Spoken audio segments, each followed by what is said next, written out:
So let's get started here. Where we left off. Here, I'll go ahead and start the preload now that everybody's in here as well. Where we left off, you are all in the rectory of the Cathedral of the Righteous Hand. Arteme, who is hunting for Sarah's father, is currently invisible and running through the halls with her bestial spirit. Nazim and Norok are fighting off the Juthran warrior priests in the kind of middle area. Sarah changed her shape into that of a giant ape and then was barreling through some of the zealots, only to find Pogo's lifeless body laying on the otateral floor of the chamber that you left the adjunct who is still trapped inside that invisible force cage. Just as a reminder, I'm sure you guys know this anyways, but just in case, you guys are pretty low on resources as far as spell slots and hit points and so on, and there is just an echoing cacophony of countless heavily armored Juthrans rushing down the stairs towards you. In fact, actually, Arteme, where you are, we'll jump over to the map here, you can see at least half a dozen of them running down the stairs, directly at you. You're invisible. They clearly aren't running at you specifically, but they're going in the direction of where your friends are. So let me jump us over to that map. Interesting, the audio should have changed and it didn't. There we go. Alright, so that's where we left off. Of course, we were actually in the middle of the fight here. Seraphina had just run into that chamber back there in the ape form, leaving us to Norok's turn here. Let me start a combat track here.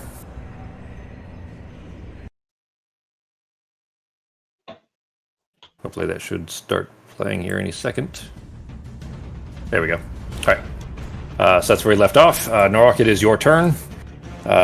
Surrounding you there is a pacifier over your left shoulder who keeps trying to shove you with his shield and push you down, and a priest behind you who is in really rough shape.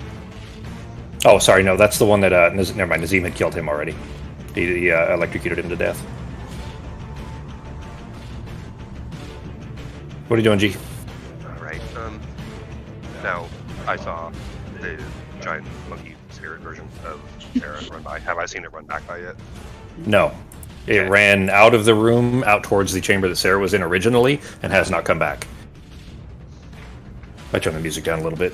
I can't hear it. Oh. Go into the... Does anybody have it? I do. Okay.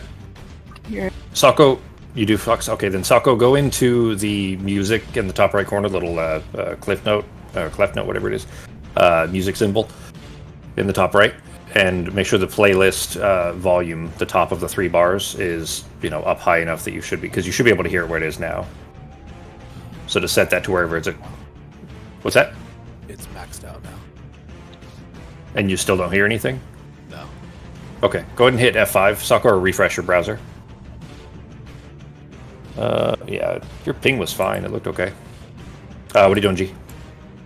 Alright, I'm going to hit the guy that I'm facing. I didn't know it was when he was the guy in the gold. The priest behind you, he's dead. That one is dead. Here, I'll go ahead and mark him off, actually, for you. Yeah. The one to the south of you is the one that kept hitting you with the shield. And then there was a Residor, Okay.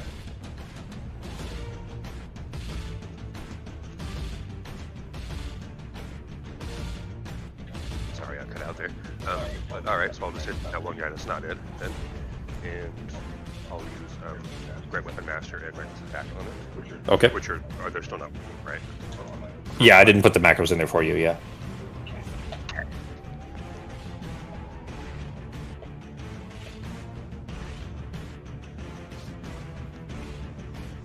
Alright, I'm lagging here. If you want to, you can just roll for me, folks. Okay. What weapon are you using? Just attack. The sword, please. The sword? Okay. Yeah. Alright.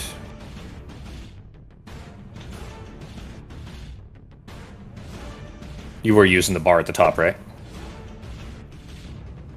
So I was just doing it off the character she did. Okay. I'm just lagging right now, so Okay. Boundary's lagging right now. I can still hear you okay. Yeah, your guys' ping looks fine too. Becky's only at 120. Fox is actually the worst, but she's, all the way in future space, so that makes sense. It's still not bad. It's only 240 for her, but anyway. Alright, 18 will just barely hit him, though. Oh, sorry, you were doing Great Weapon Master, though, right? Please, and Reckless. Okay. Then it would have been advantage. Great Weapon Master means that it would have failed because it would have been a 13. So I'll roll it again with the advantage. That'll definitely still miss. So both your first swing misses.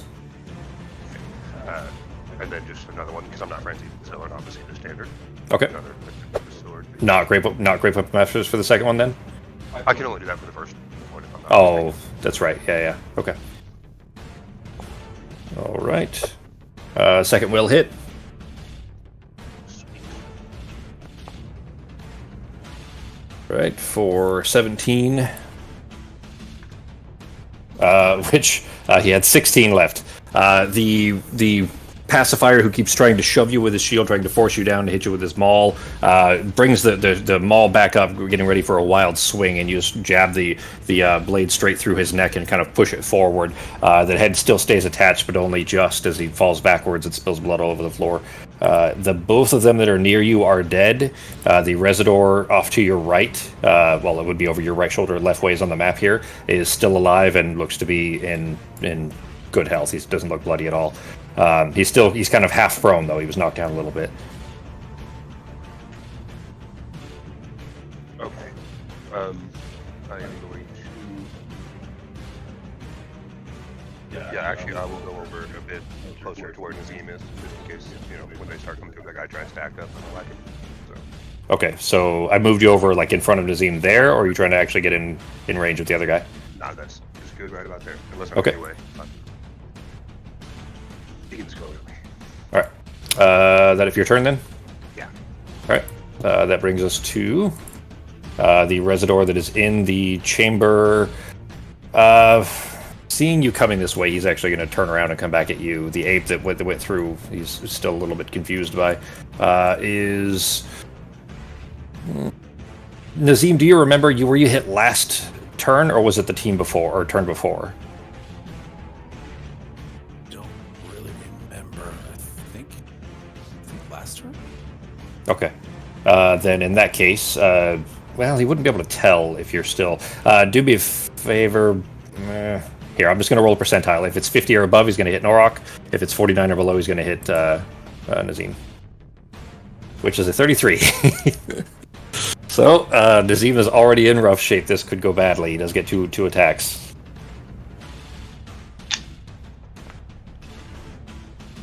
Uh, 14, Taco. All right. Actually, could I cast a entropic ward as a reaction? Let's see. Go ahead and click it. Makes a roll disadvantage. Okay. Oh, that's one of your features. I remember that now. Okay. Active abilities. Yeah. There it is. I'm not going to consume it yet because I want to see... I want to read it real quick here. Make an attack roll against you. You can use your reaction to impose disadvantage on the roll. If it misses you, your next attack roll and the creature has advantage. Okay. All right, then he will roll it again with making it disadvantage. For the first attack, that is a 15, which would, I imagine, still hit.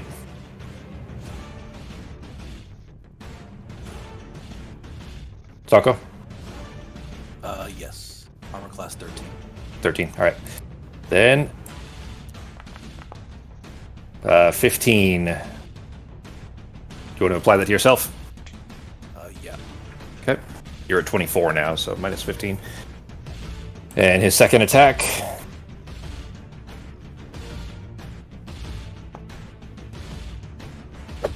$22. I imagine that'll definitely hit. That took me 9. 9 minus 22 is less than 0. Oh, hang on. He didn't do... It was 15 from the first one. You had 24, so it would be 9. Oh, the 22 was the attack roll, not the damage. Oh, okay. Yeah, so here's the damage, though. Although... that is 14. So right in front of you, Norok, you see one of the other Residors rushing into the room beside you and bringing his maul down square into the side of the head of Nazim beside you. Nazim goes limp and crumples to the floor, also unconscious.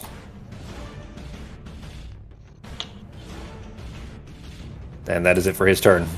That brings us to Kamazoth. Kamazoth is going to scamper down the hallway behind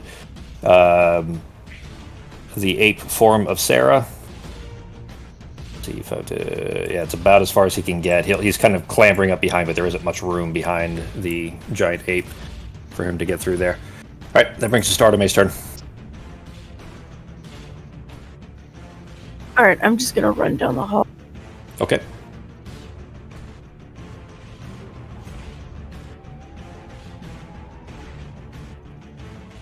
You still have 2 more. There you go. Unless you're going to dash. Are you going to dash as well?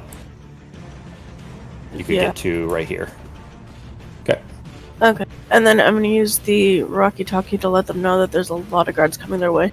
Okay. Did you have that one ready, Sako? I've got so many, man. Just a folder full of memes of your guy. Hundreds. That's what a real nice like extra benefit for having a character that is like a real life enough person to be able to do that. I have a question. Does the ape actually hear the stuff through the walkie-talkie? Yes, I would say so, because you're still supposed to have any active magical effects as far as equipment that you have on you and so on. That they kind of become part of the form. They're not they're not things you can drop when you polymorph. So I would say that you'd still be able to hear it, although you can't speak in your polymorph form. Mm-hmm. Okay, all right. So you're dashing as well, Artemis? Yeah, and that's okay. it. Okay. Well, then in that case, you still have another 30 feet, so it would get you to just past the bestial spirit. Oh. Just in front of him.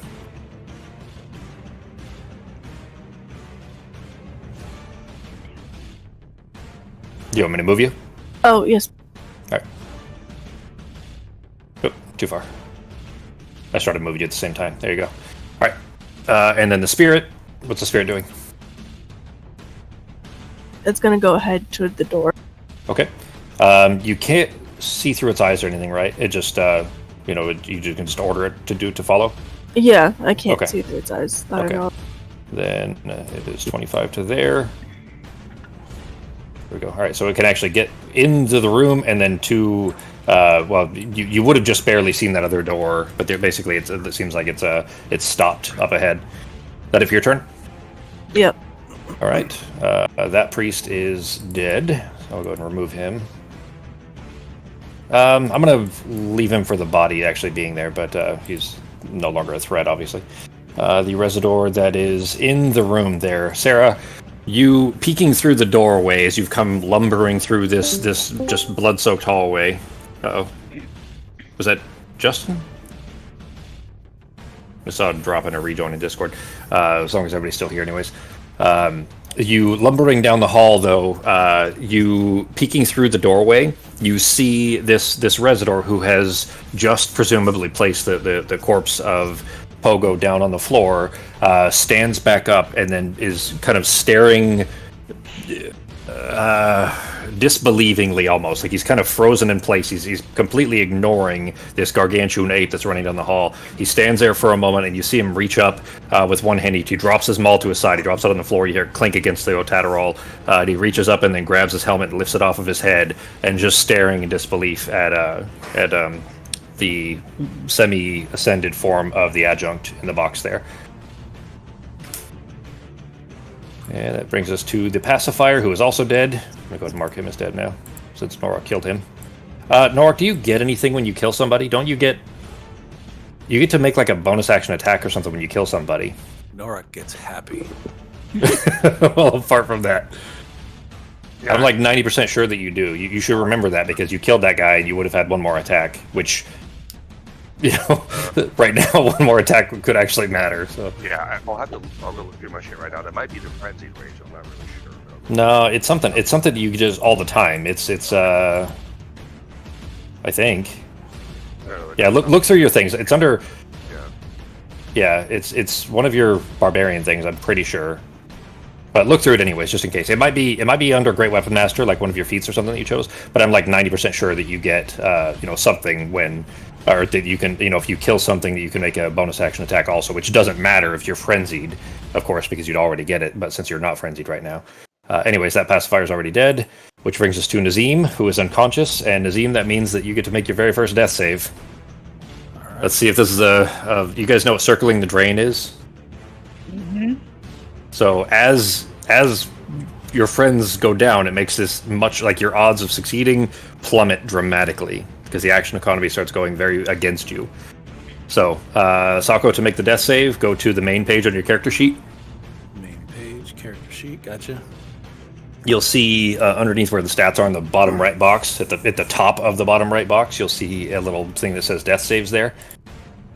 I see that. I have the thing popped out here, so I'm looking at my. Okay, so you see where Entropic Ward is. In fact, let's go ahead and death consume saves. that. Yeah, right below that. Click on the where it says death saves, the word death saves, and it'll roll it for you. Oh, it says I have a positive number of hit points. Hold on, negative. Oh yeah, you got to make yourself. Yeah, so -9. You still had 9 hit points left. You have to remove first. -5 now, I think, right? No, there's no minus. It'll just be at 0. So just do -9. 0. Oh, there you go. Death saves.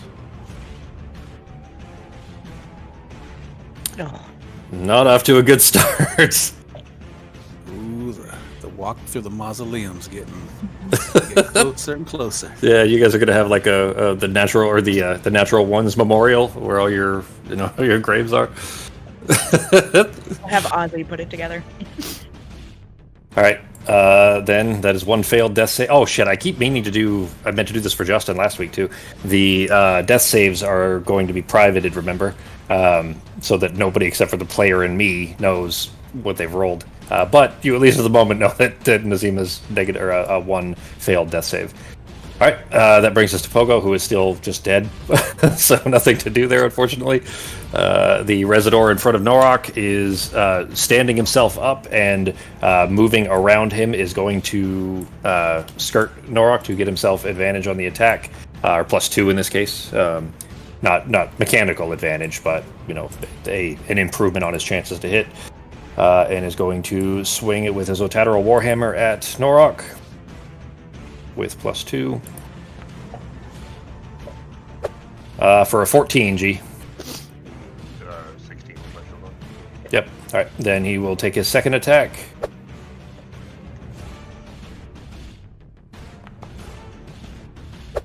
Ooh, natural 1. He tries with an awkward swing, trying to spin around you. You're just too big and too taking up too much of the space. You kind of shove him off of his balance a little bit, and he slips against the wall. Tries to bring them all around and misses. Brings it up a second time, also misses. Second time, clocking himself with the haft into the shoulder, throwing and spinning him around, knocking him facing the wrong direction and back down to his knees again. If I can apply the effect here. Prone. Yep. Yeah, he's technically on one knee, but he is prone, yeah, as far as mechanically. The other Residor doesn't have anybody to shoot at the moment, which brings us back to Sarah. Yay. Alright, so I'm going in. Okay. 20. Okay, now this dude isn't paying any attention to me, is he? Does he notice that I've come When in? when you start charging into the room, he kind of looks over at you, and then he just drops his hands at his sides as if he's not a threat. He is bleeding profusely, like he's already near death. He's basically not posing no threat to you, and his hammer is on the ground next to him. Great, I don't care. I'm just gonna pick up Pogo and turn around and start heading back. Okay. 20, 25. I would say that he's so small that for a giant ape, he's not going to impose any movement penalty for carrying him. Great. Now, is it the action to pick him up, or can I both? No. I would say that you can. Yeah, you can still. Yeah, for a giant ape, it's not going to take any real effort for you to pick up a 40-pound pogo when you're 800 pounds. And okay, I kind of want to go diagonal, so I guess I'd be there. Okay. So that's it, as far as I can go, and that is the end of my turn. All right.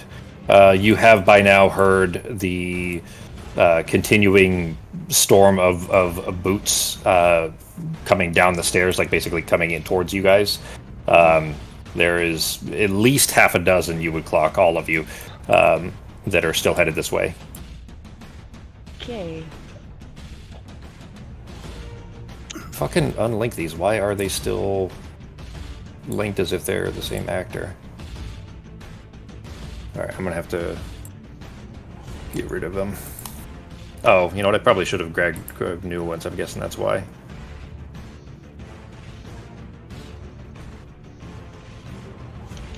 Nope.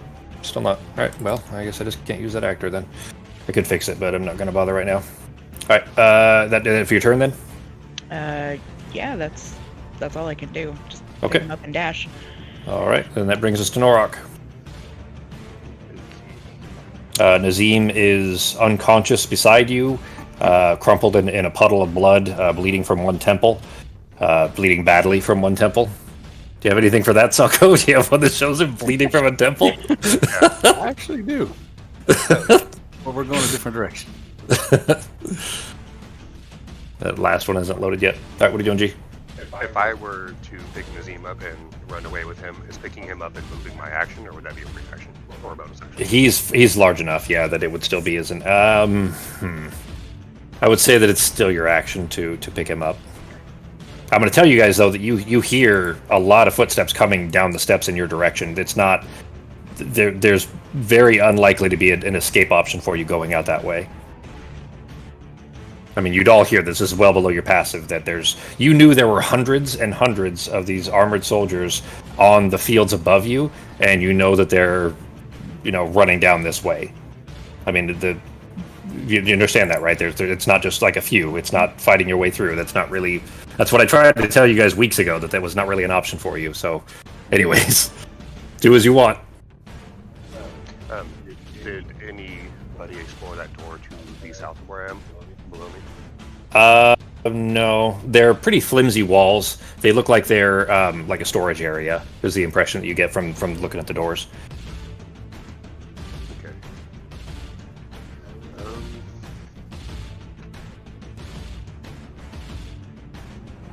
Well, it looks like that's pretty much the only ways to go, right? And then the door to the west, or the east. Yeah, which you can see... Yeah, the door to the west that you can see Sarah through, the ones that you guys opened and started all this with, yeah. Okay, and then that single door to the east, did any of us go through that yet? Yeah, Pogo went through there. It was a big residential, like, sleeping quarters area. Okay. And there's a ton of clergymen back there. They were unarmed, but lots of clergy back there. Alright. Well, then I guess we're just going to have to make a run for it. So, I'm going to grab Nazim as my action and get out of here. Okay. So those are bodies. You can just run straight over those. Okay. Yeah, especially with your size. I'm telling you that's... Okay. Okay, hold on. Before you go any further, that's what I've been trying to tell you. Going up those stairs, there's a flood of people coming that way. In full armor. But everything else, from what I've seen, is at end, correct? No. But you guys didn't, like... get a great idea of what the shape of the place, but okay.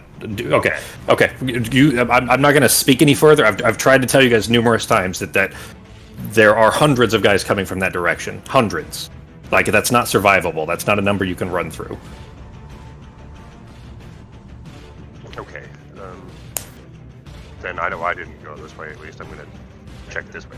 So Okay. I probably would, if I was at 5, 10, 15, probably like by 20 there, right, to go through the door. Really only 5, 10, 15... Yeah, about 20 right there, yeah. Yeah. Yeah, I'm not trying to tell you you can't do that. What I'm trying to tell you is that Norok would know that is not... running through, he's not going to be able. It's just going to be too many bodies, huh? They're fully armed and ready to... Like, you guys invaded their church, and they're fully armed and ready to attack all of you. So, probably about there, right? 40? Okay. Yep. Because I used my action to pick up the scene. Yeah. So. Yeah. You still have your bonus action, and then there's doors in front of you that lead upstairs that go kind of right up to where those same guys are. It's like a Y shape up there, which you do. That part you do know, but it does also go down the hallway, which is the direction that Arteme went. Okay, so I can see kind of through that. Oh, those doors open, or I can see through those. Yeah, those doors are open. Correct. Okay, then that's it. Then I'm just gonna have to Okay. wait and hope Sarah's behind me. All right. Then you have Nazim with you, and I will move Pogo over with Sarah.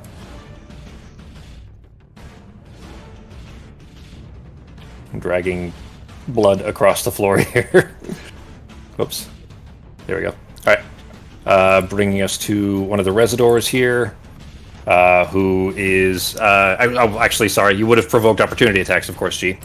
Because you left 2 of their attack ranges. One of them is at disadvantage because he'd be swinging from the floor. For an 11, which will not hit. The other will not have disadvantage.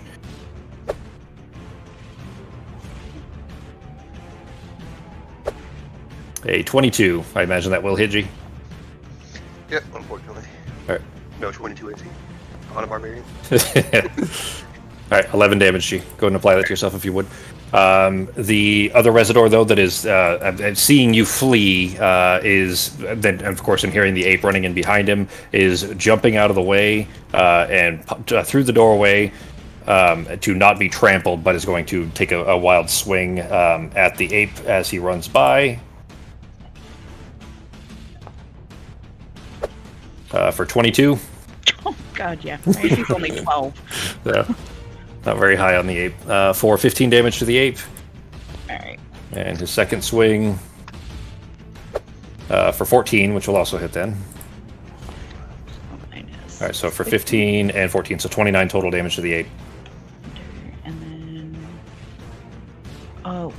Wait, no, I don't have to roll a concentration. I'm already the ape. Yeah, you can ignore that. Nope. In fact, let me turn that off on the ape. There you go. It is Kamazoth's turn. As you're applying that, he flaps wildly coming up behind you, and you hear a crackling of electricity behind you with a short vacuum, and then an explosion of a lightning bolt, only a 3rd level. DC 17.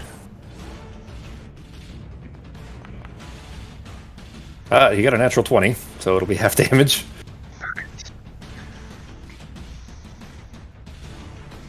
$29 in half. He only had 17 left, so he's still up, but not by much.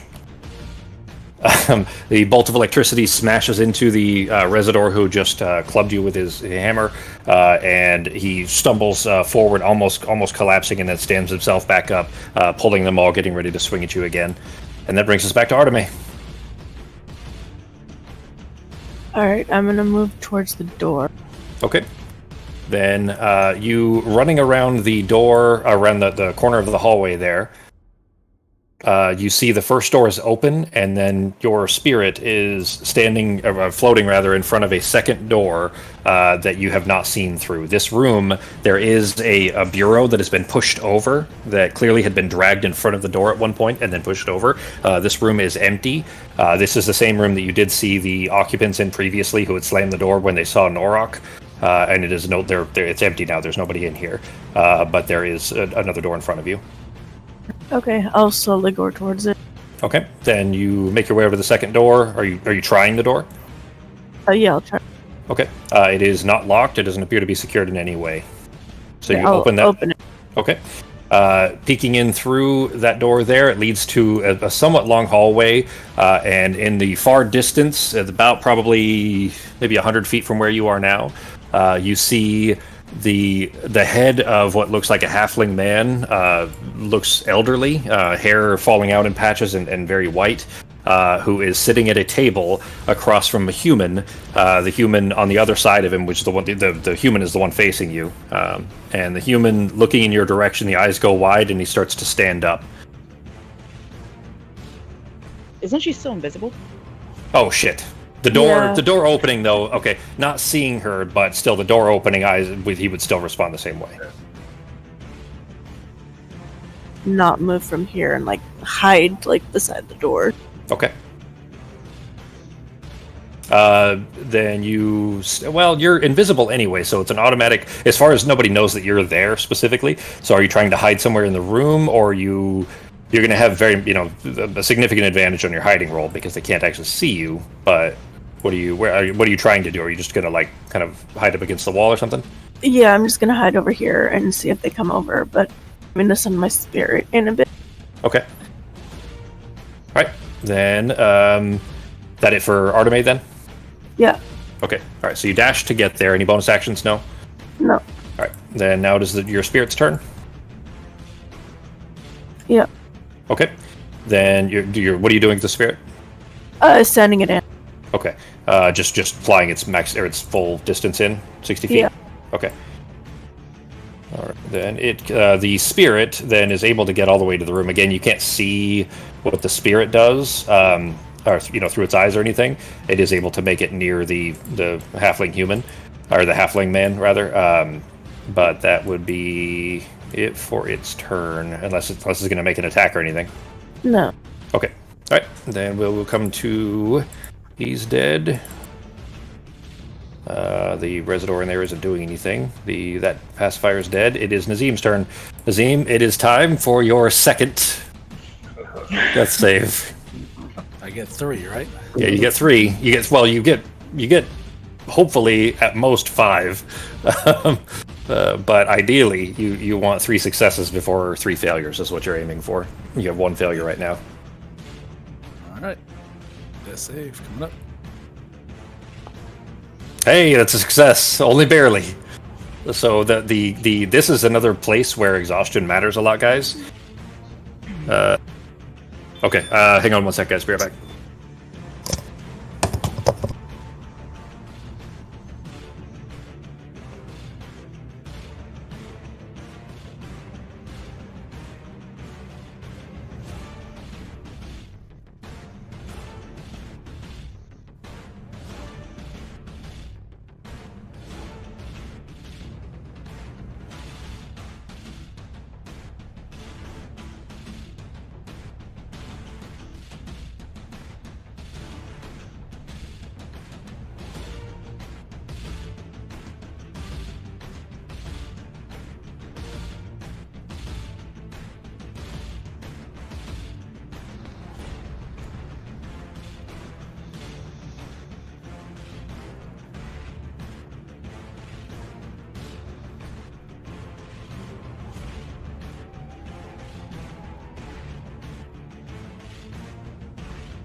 Okay, I'm back. All right, so that there, though, what I was saying, this is another place that exhaustion really matters, because being exhausted also means a negative D4 on your saving throws, which is also included in death saves. So you had actually a minus D4 from your chances of succeeding. But anyways, it's 1 failure, 1 success for Nazim. And that brings us to Pogo, who remains dead. I got better. Not dead yet. It's just a flesh wound. The Residor, who has now been knocked down to his knees twice, is going to stand up again, and moving into kind of near the door to take a swing at the ape if she tries to run past. Mm-hmm. The other Residor over there still isn't doing anything, and it is Sarah's turn. Great. Why won't it let me? Oh, it's because I'm not quite up by the door. 20, hit me, I don't even care. Right. 30, 35, well, there would be 30. Come on, why aren't you moving? There would be 35. You got an 11. Ha! He doesn't hit. First time ever. Now, I'm going to point out something that is going to come Yes, as a... Can't fit through the other door. I'm assuming? Correct. Yeah. You can move up the stairs, yeah, but there's a wave of soldiers that are basically at the top of the stairs coming down, and you can't get through. Like you could probably make it in and close the door, but you're not going to be able to move really in the hallway there.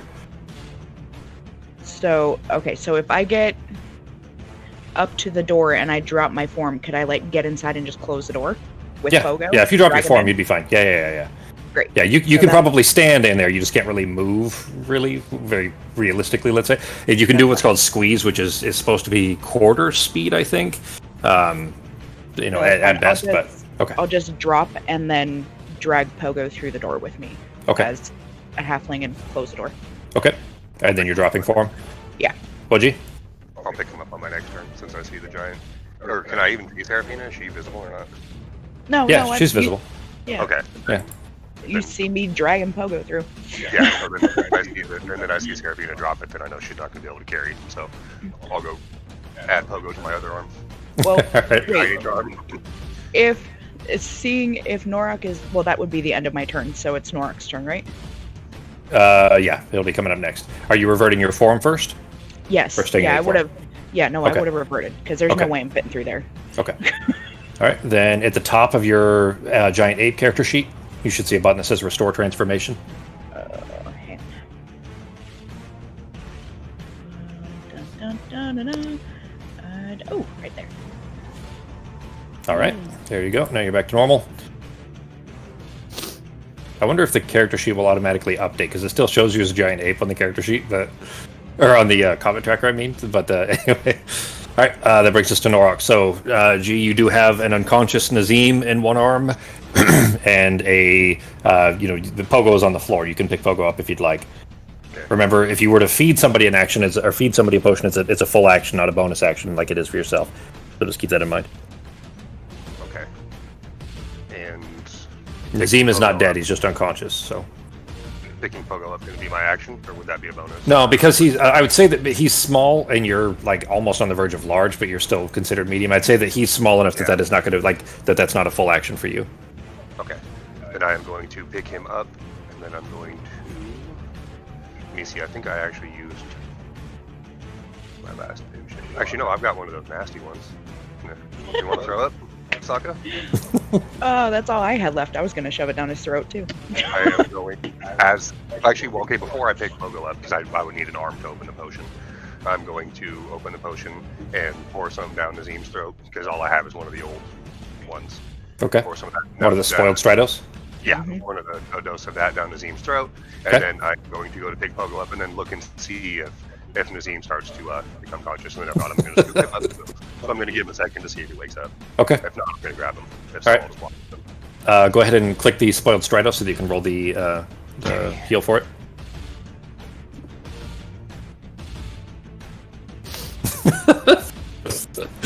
Is he drinking tea? It's a potion.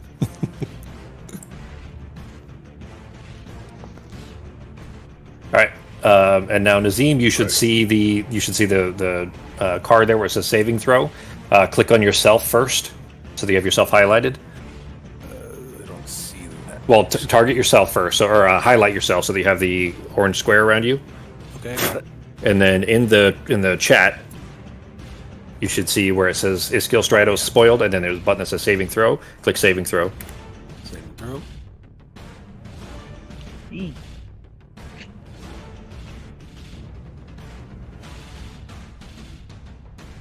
All right, Norok, you kind of flipping Nazim back, tilting his head back as best you can. In this hectic moment, you pour this aged and just sulfurous, awful-smelling wax seal that you pop open, kind of filling this little small hallway with this acrid smell. You pour it down Nazim's throat. Nazim, your eyes flash open with an awful, just utterly disgusting taste, almost like you were dredged up from a swamp, maybe.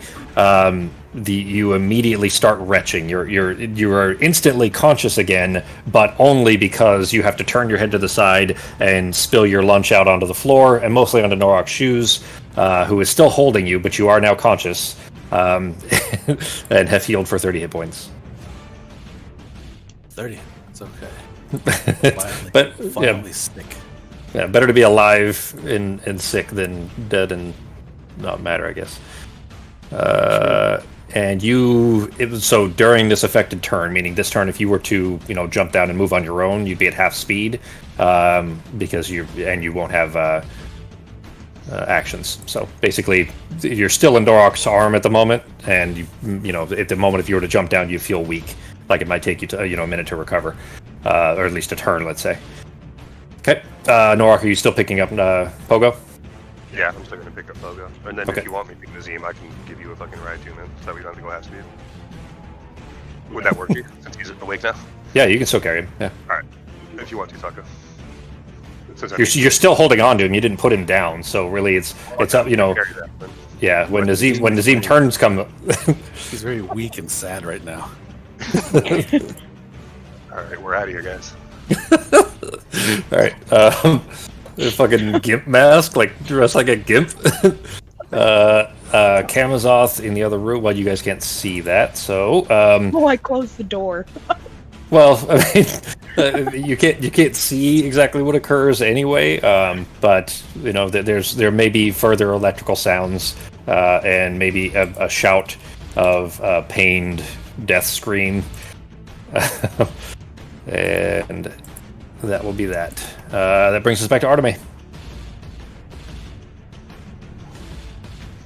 Alright, I'm gonna move into the room. All right. Then as soon as... Okay, keep going. Was I moved by Norak? Yeah, Norak moved you over to... Well, do you see yourself in the little wooden hall? Oh, okay, sorry. Yeah, he's... Yeah. Oh, you still... Yeah, Norak... You still had your movement. Yeah, Norak still had his movement, so he was moving you up there. There we go. All right. Norak just carrying armloads of wounded people. Stop right there, Sarah, Arteme. As soon as you pass the kind of barred door on your left, you peek through the bars. It's clearly like a cell. You peek through the bars and you see a familiar face in there. There's no reaction because they can't see you or hear you, but the face through the door, I'm going to whisper it to you, Arteme, because you're the only one that'll know who it is. This person that you see is unarmored, and clearly been in this cell maybe for, at least long enough to be probably hungry and a little bit disheveled. Clearly looks dirty, haven't showered and so on, but that's who you see in the cell. Jeffrey Epstein. Oh! Oh, for love of... So you may not be happy to see... Yeah, you may not be happy to see open the this. door. Well, the door's locked. I mean, it's a cell. It's like a jail cell. And they don't know that you're there. Can I try and pick it? I would say, yeah. You didn't have to move very far to get to where you are, so I'd say you still have your action if you want to pick it. The human, though, before you do that, the human that was behind the table and stood up has kind of skirts around this bestial spirit and is starting to walk this way. Oh, okay. Because the door opened and looks, concerned. Okay, and the halfling is still in that room? The halfling is like slumped over. It's like you can see breathing. You can tell that this halfling is still... It's a male halfling and looks elderly. Looks too old almost, probably, to be Sarah's father by the description, based on what you expect he should be. He's, patches of hair are falling out and so on, but basically he's still breathing but not moving very much. He looks like he's kind of stuck in place for some reason. Okay.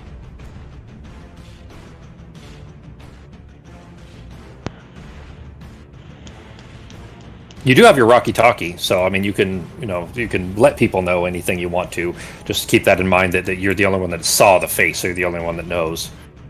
All right, Justin. Okay, so I'm just gonna say that I found what looks like an older halfling male. I'm gonna ask Sarah if her dad's hair falls out when he's stressed, or if he could look older from stress, and thought I found Samson. What do I do? Do I try and unlock the cage or leave him there?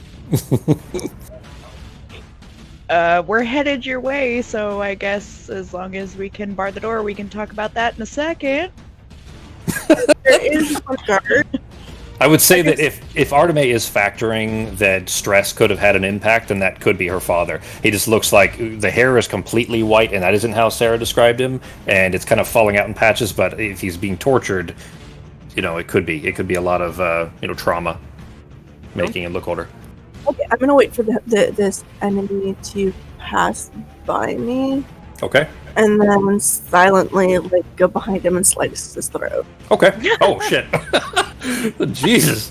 Fucking brutal. Like it's just so amusing to me that I've known Fox for I don't know what, 6 years, 7 years, something like that.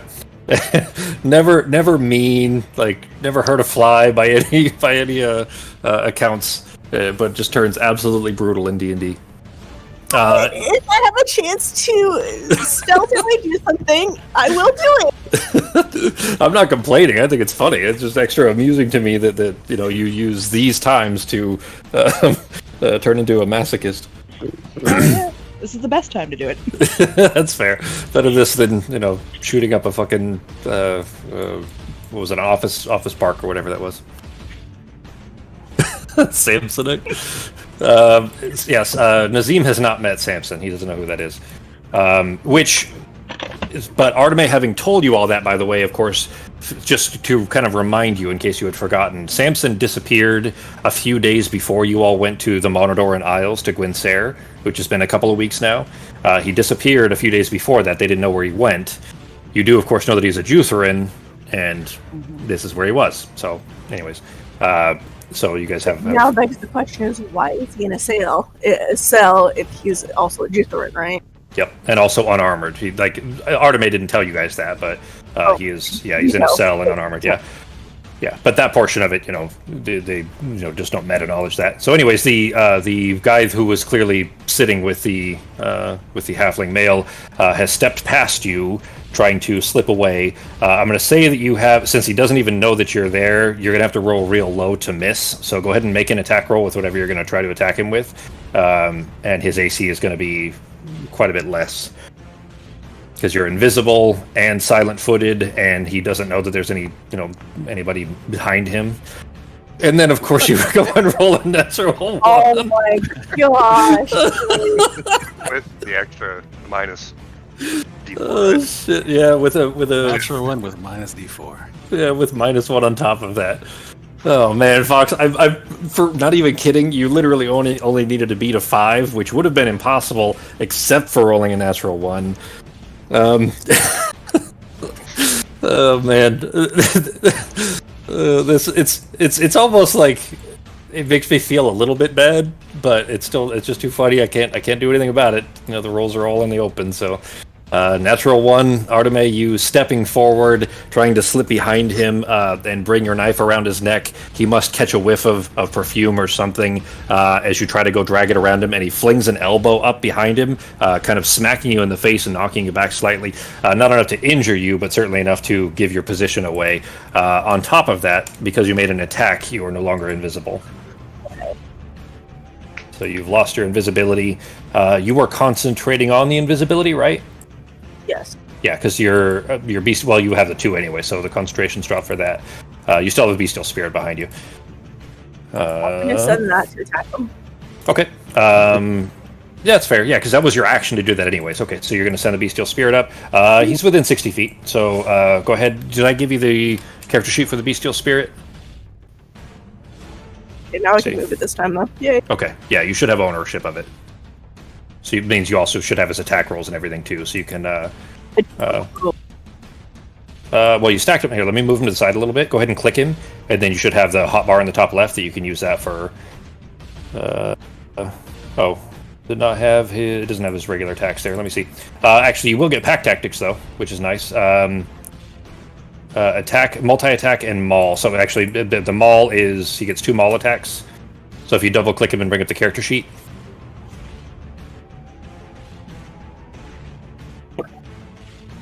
Oh, land in, never mind. Pack tactics is land in water, so never mind. He doesn't get that part, but he does get 2 maul attacks.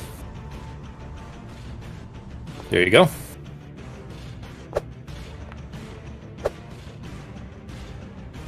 A 14 and a 23 both will hit.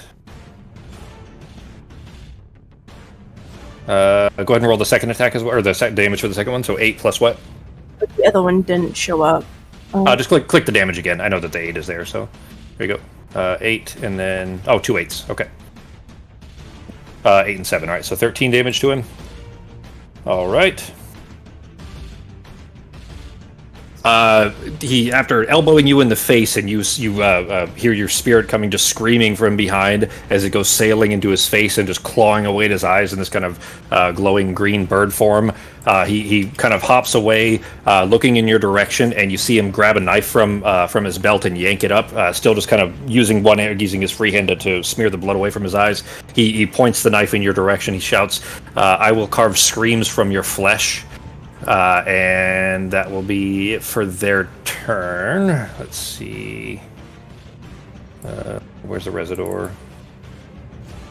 He's still there. He's dead. Nazim, you are conscious. It is your first turn after awaking from the kind of dream state of being half unconscious. What are you doing? vomiting violently, of course. So basically, your turn, you either get an action or a bonus action, but not both, and you can move at half movement, or you can just let Norok carry you.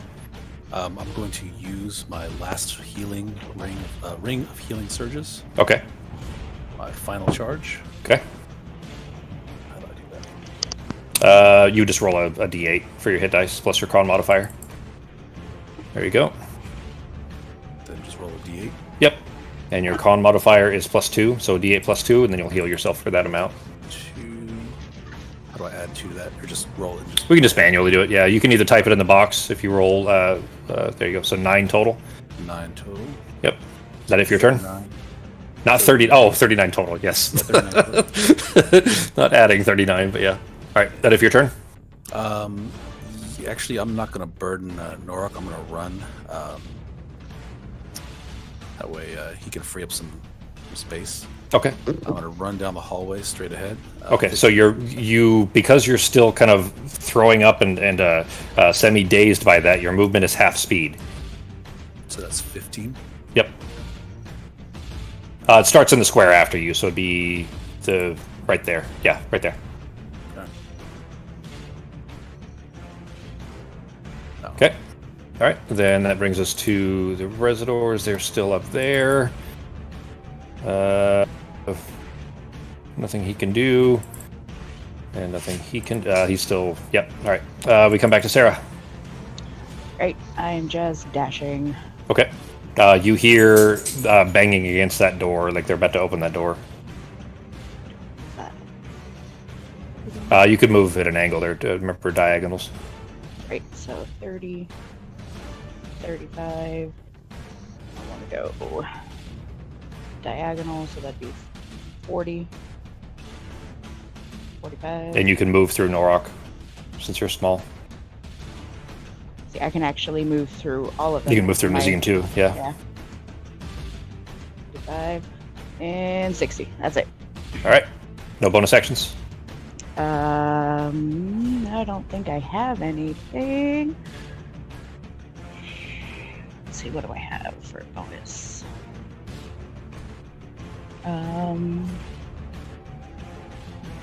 Action, minute, bonus actions. No, because I'm all out of spell slots. Almost. Right. That brings us back to Norok. Okay. Still with Logo in tow. That's 10, 15. Let's make sure, because you went up and then... So Yeah. So I can go around them and not run them over. yeah. And not anything else to do, so I'm going to dash for this one. Okay. Remember the sprint rules I told you guys. If you're doing nothing else and just running straight, it's 5 times your movement speed. No combat, and if you were to provoke opportunity attacks, they would all have advantage, so keep that in mind. Okay. Juther in battle is chaos right now, man. You guys have left this fucking trail of a swamp of blood everywhere. Jumbiko? Jumbako. Where are you going, G? Any further? Oh, you can, by the way, you see that there are more soldiers coming, like, they're straight down the stairs from you. Shit. Alright, Lord. damn. I'm gonna... Yeah, I tried to tell you guys. I tried to warn you guys repeatedly. I know. I'm gonna yell at Sarah. Do we still got that rod? Or you know, Pogo and... Well, Pogo's dead, so Nazim and Sarah. Because if so, maybe we can hide in this room. shout to Pogo's corpse, who you're carrying under one arm. Yeah. Do you still have that immovable rod, buddy? I'm gonna hold him right in front of my face and yell as loud as I can. Worst weekend at Bernie's episode ever. Still got that stick, Pogo? Yeah, still got that stick. Is the door open? Yeah, it's straight. Yeah, it's open, and not only that, through that door you see Arteme, who looks slightly surprised as a man is standing in front of her, points a knife in her direction, and shouts that he's going to carve screams from her flesh. You can get just through the other. You'd actually be one step behind the guy labeled Torturer.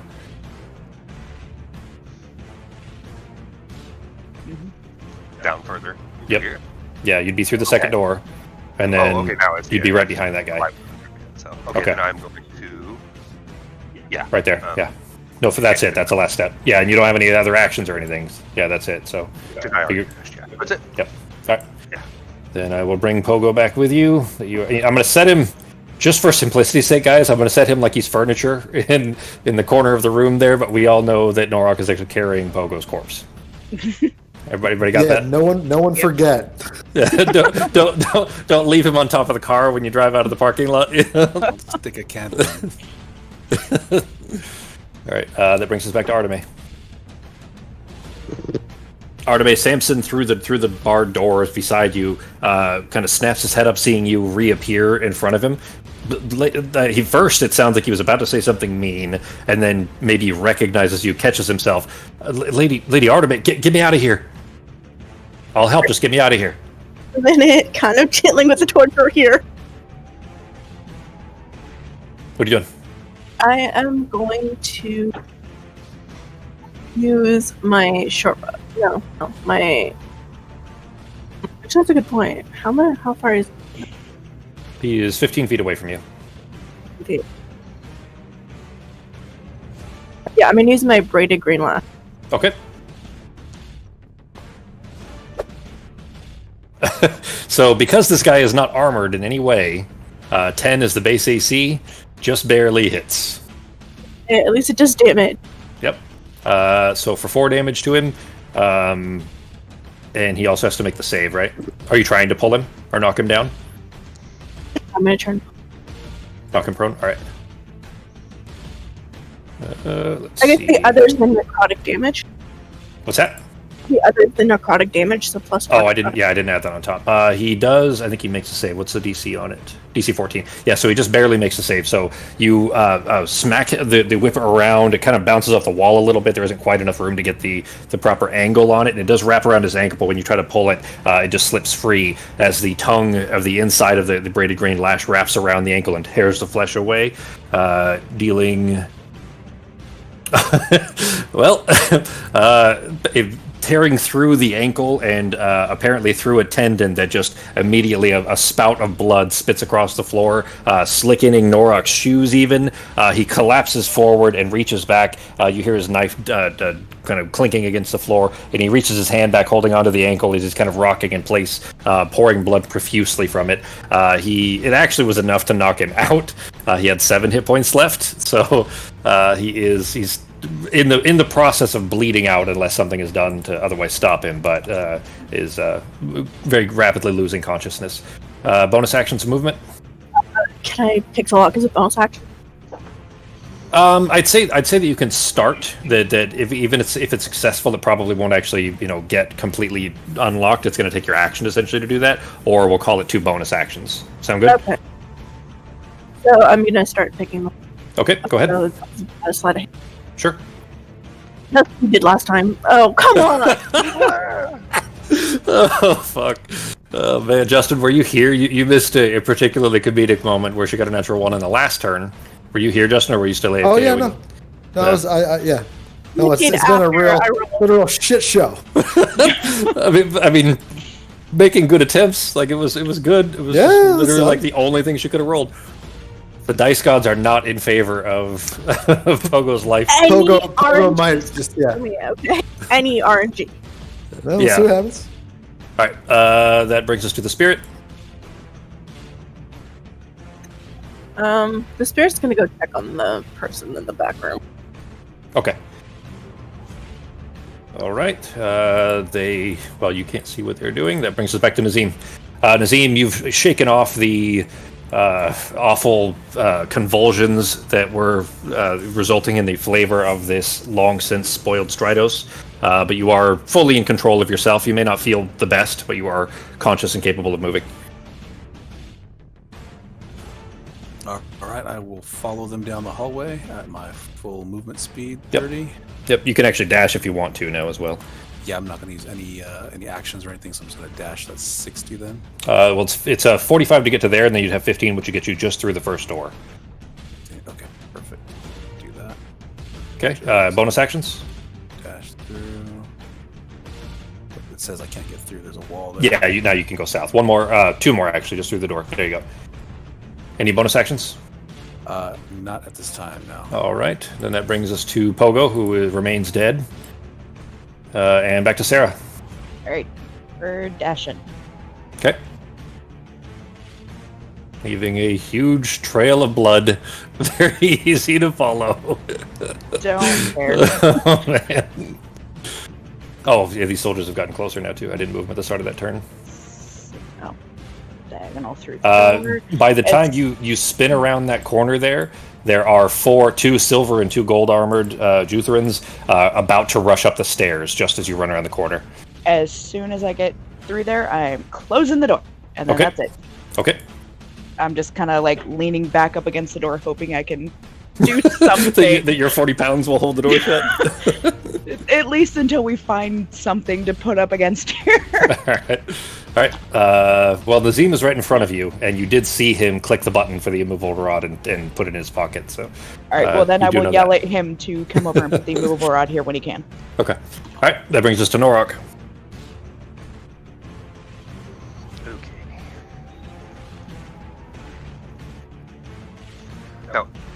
Did Outermate kill that torturer?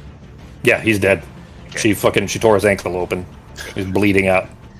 Step right on his body. It was that scene in Pet Cemetery where the kid uses the scalpel and cuts I think it's up the stairs or something. Yeah, and slices it. Was it under the bed? Yeah, slices the old man's ankle. Yep. That was a good one. Arteme is trying to pick the lock on that bar door there, G. Okay. And I'm going to just kind of keep lookout this way while she does that, because I know that everybody else is coming from above us. So okay. Over here. Well, right in front of you, you see an elderly-looking halfling man. You gather as very well could be Sarah's father, who is kind of leaned over a little bit, and he's breathing heavily, and he's got both hands. You're tall enough that you can easily see, right over his head and onto the table. His hands are clasped in this mechanism, this machine that's on the table that had his hands are crushed inside of it. It seems. Let me find it. I probably can't describe it well enough without it making any sense. So let me just there we go. Yep, that's exactly what it is. In the chat, that's what it looks like. Or in the Discord. In fact, I might be able to. I wonder if I can put them in here. Yeah, there's an add-on I'll put back in here that I can paste images straight into the chat. But in the Discord, basically it's a mechanism that was used by medieval churches through the Dark Ages, where medieval and Dark Ages rather, where they have hand cranks essentially that are like a screw that pushes this clasp down that crushes the hands, and he's stuck in place. He's kind of leaned over, like maybe he's half conscious, and his hands are like crushed into this machine. Okay, then I'm going to use my action to dash and get over to the machine, and then I'm assuming trying to get his hands out of there or reverse those pulley things would be an action, right? Yeah, it's going to take you a second to see how it works and then do that. I would say that's going to take an action to do it, yeah. Without hurting him any further. Yeah. While I'm standing here, I'm going to start looking at that thing and see if I can figure out how it works so I don't have to try to break the damn thing and end up... Okay. Then as a bonus action, go ahead and give me an investigation check. Okay.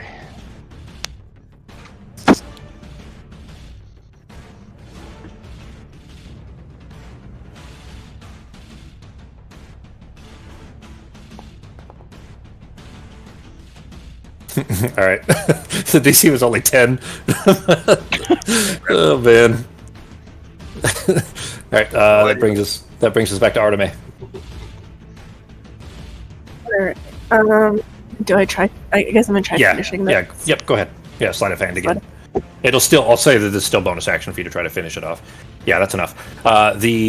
You're testing the lock, and Samson is kind of holding the bars above you, kind of rattling them a little bit, like he's clearly anxious to get out, but trying not to, make it any harder for you to get the lock picked. And the moment that there's a click, he immediately just yanks the door away. It opens in towards him, not out towards you, and immediately kind of just steps over you as awkwardly as he can, trying to get past you. What? I'll move backwards as soon as it Okay, getting out of the way. Then he reaches down, grabs that dagger out of the pool of blood, and is kind of rushing northward out this way. What about the door across from it? You haven't tried it. It's just a door. It's not a cell. It's not a bar door. Okay, can I open it? Yep. You try opening it, and the doorknob opens easily. And inside, you see 2 other cell doors. The straight through on the left, you see a dwarf, and the one in the back, you see what looks like a human couple, middle-aged man and woman. I'll try and open these. Okay. Go ahead and make another. You'll have to do, either one action or we'll call it 2 bonus actions on each of them. So if you want to go ahead and start, we'll just say that we'll. I'll say that. I mean, really, all you did was finish that one. You still have your action, so go ahead and spend your action to try picking one of them. Okay. These don't seem all that difficult.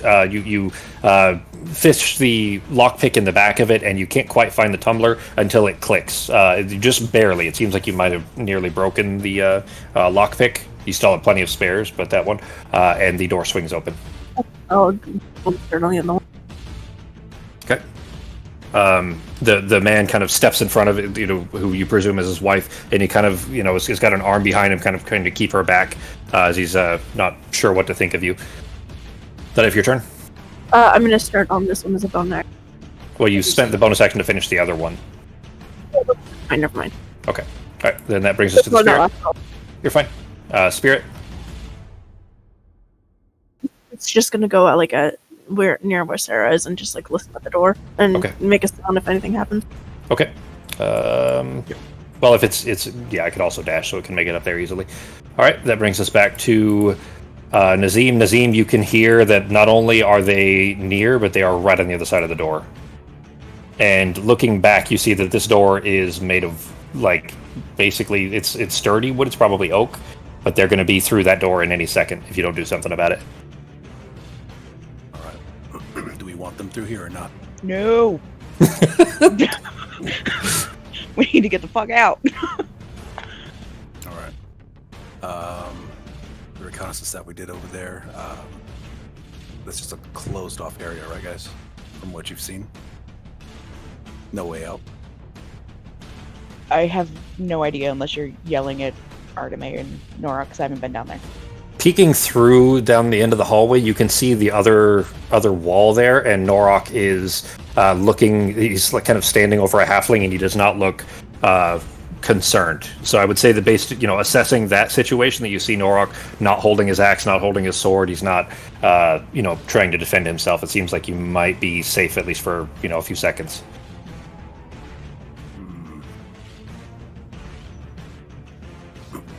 So it's just a human man, truther and torturer. The torturer is dead. There are no hostiles in this room, in this area, that are still alive. All right. I guess we'll buy some time. Does that door swing inwards or outwards? Inwards. It swings out towards Sarah. All right. Do you, Sarah, do you want us to lock that door so they can get in? Yes, we need. They should not be in here. I need at least a minute. I'm going to take a step forward. I'm going to pull out the immovable rod, making sure that door is shut, and pop the immovable rod in mid-space, mid-air, and make it so that you can't push the door open. Okay. The one she's referring to is the one that's right behind her that she just closed. Oh, apologies. Yeah, you're fine. Just, the one to the north. There you go. Okay, same thing, just on that top door. Okay. So it cannot swing in. Okay. All right. Then you snap the immovable rod in place, preventing the door from being able to swing in. You kind of snap it basically where the doorknob is, basically towards the middle of it. Like I said, it is a heavy oak door, but it's not steel like the other ones, meaning that you won't have 10 minutes, of them banging against it with hammers before they could get through. But it might buy you some time at least. Any bonus actions or further movement? Not now, no. Okay. Now that you've had a minute to breathe, Nazim, the second time of falling unconscious here is starting to enact its toll essentially. You feel more tired, more drained. Where you had 1 level of exhaustion previously, you now have 2 from having gone unconscious and then come back. I don't remember if I mentioned that for you before. Basically, every time you go unconscious, you have a level of a lasting injury. So basically, your exhaustion level goes up by 1. So you're now at exhaustion 2 instead of exhaustion 1. So just keep that in mind, which is a D6 instead of a D4 on minus. It'll go away as you get some rest. Okay, which brings us to Fogo. Yeah, just very tired and having trouble with complex movements and so on. That brings us back to Sarah. Right. So I'm going to go 5, 10, 15. So right in front of this door, and I'm just going to yell, "Have you guys found my dad?" You can actually see a small halfling man at the far end of this chamber, Great. beside Norok. Norok is like leaning over him. Old man down there. Great. Old man down here. Then I'm just going to yell, "You guys have 60 seconds to get back up here." And I'm using my last 5th level spell to cast Circle of Return. Okay. Takes a minute. What's the radius? 10 feet? Okay. Are we Alright. out of initiative combat? What? Temporarily? Are we out of initiative order? We'll call it like a half step, essentially, yeah. And finish picking this lock or pick this Yeah. lock? Yep. Can I, as a bonus action, use the Rocky Talkie to let Ozzy know that we're coming in really fast? Pogo's dead. We found Samson, because I can see him through the door. And it's really bad. Yep. All right. Then you shout those. You get a rushed response that sounds like curse words and running, and that's all you get. Okay, so the couple's free, and now the dwarf is free. Okay. All right. For the both of them, the doorway open. Both of the sliding prison doors, barred doors, are open. As soon as you step out of that doorway, Arteme, you see Norok struggling with a mechanism that the halfling you presume is Sarah's father is trapped inside of. Okay. You could make it. Yeah, you could definitely make it the whole way. Looking down at it, go ahead and give me an investigation check. Norok is struggling, trying to figure out how to release the clasps that are holding this halfling man. Oh my god! Okay, please, come on. Jesus Christ, Justin, did you see that? Oh yeah. That's a 0. This contraption is baffling to you. You can't quite understand how his hands are trapped. The halfling is kind of slumped over, like kind of fading in and out of consciousness. It What seems is the like material?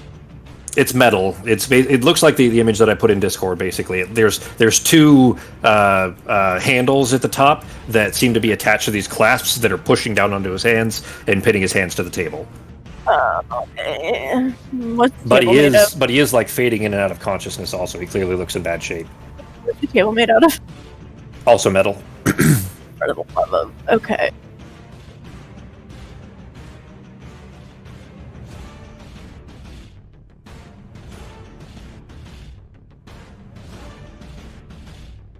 So I'm guessing breaking the table won't do. Breaking the chains.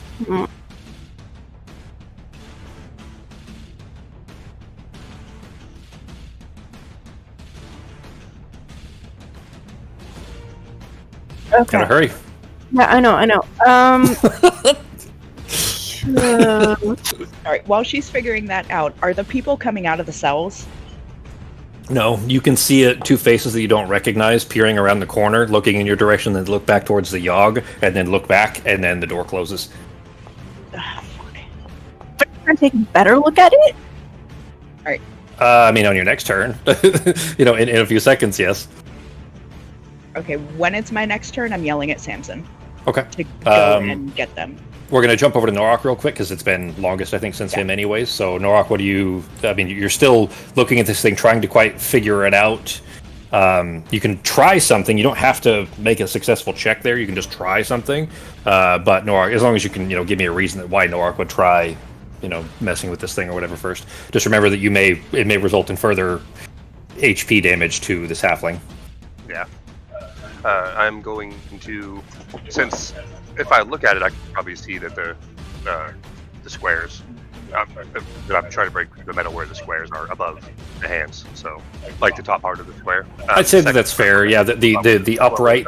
Yeah, the upright screws. Looking at it, you can tell that if you can break those, that you could probably just lift up the clasps, and that would free his hands, presumably. That's what I'm going to attempt then. Okay. All right, go ahead and give me an athletics check with advantage. It's just thin metal. You feel like you could probably snap it pretty easily if you get a decent shot.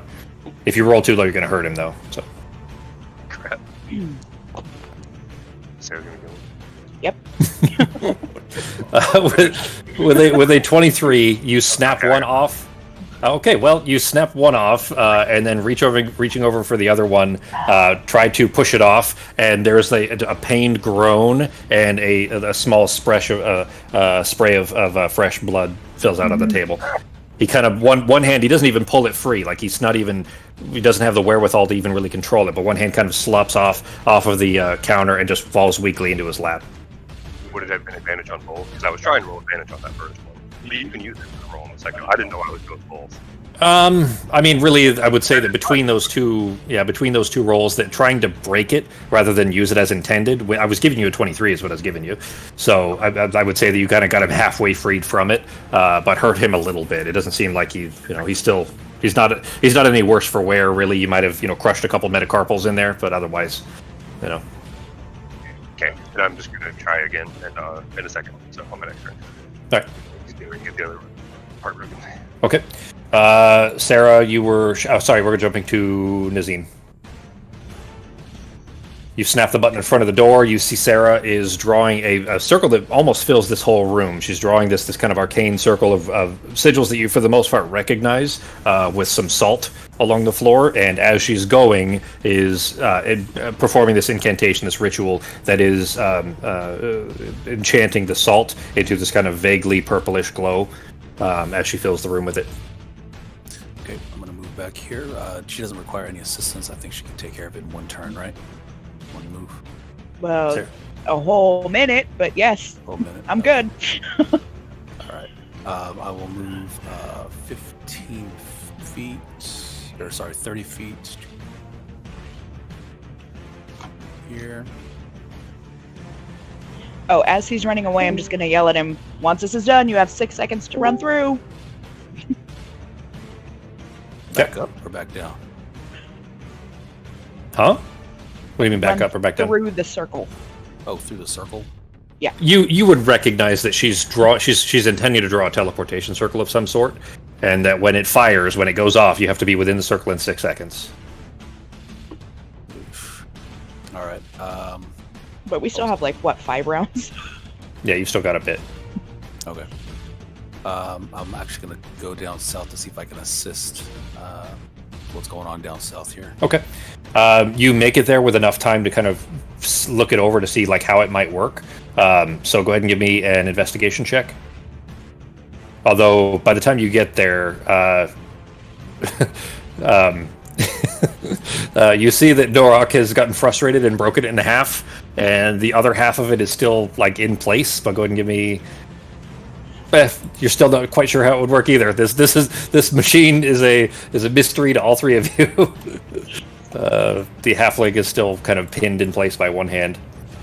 All right. Machine. What's that? Mysterious machine. Yep. All right, Sarah.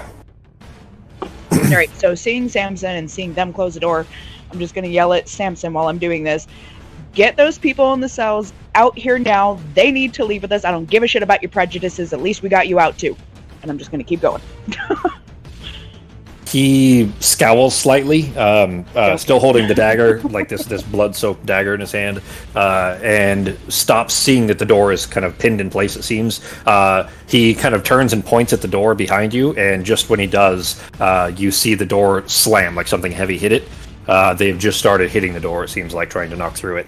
And he kind of turns and rushes back to the door to he kind of forces the door open and runs inside. Okay, Arteme. Right. So does he still have like the one arm in the Yep. thing? Yeah, he's still got one hand pinned inside. I did earlier. Okay. 13, please. Sure, go ahead. So do I get this handout or not? Wait, 13? Where'd you get a 13? I did one earlier when I tried to like look at it, and you said. Oh, well, wait that for was your- so.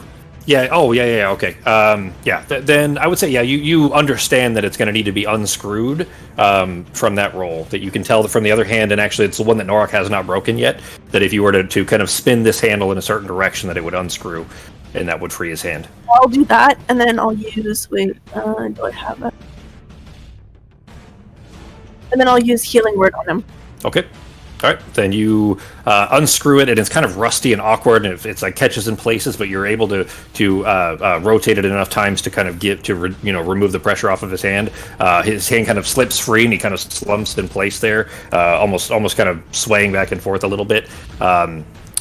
The healing does stop the bleeding from his hands.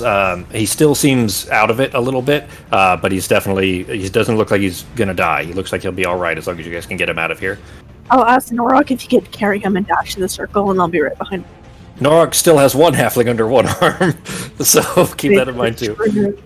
Yeah. Okay, maybe I'll just bring him in my arms then. And Sure. Yeah, I mean, Norak could probably carry both of them just fine. I'm saying that he but without the bad guys in carrying under the arm might not be the best. Sure. All right, then we will jump back over to Norak. So you've seen Arteme has freed this man and thrown him over a shoulder as best she can, and is starting to make her way back towards the room where Sarah is. You're muted, G.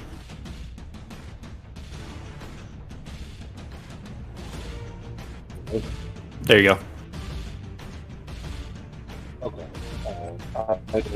Hang on. Is your mic on top of your head?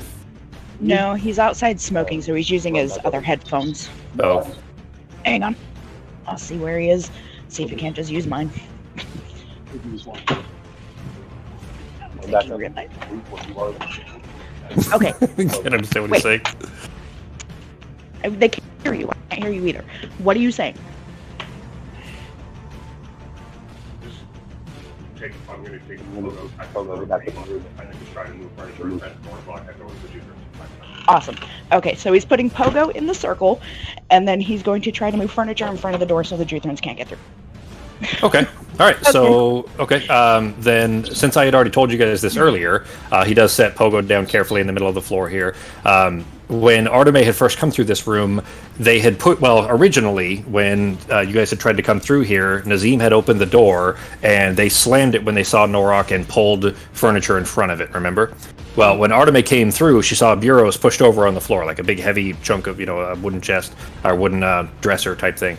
So Norak, when you run back into the room, you lift that back up and kind of push it in front of the door, start pulling tables, everything you can in front of it. It does take up a good portion of the circle, meaning that, the 10-foot circle that she's drawing, 10-foot radius circle, a good portion of it is furniture now, but it's at least, adding some extra weight behind the door. They are hammering away at the door, like, heavily. The door is already beginning to split in one down the center, one seam down the middle of it.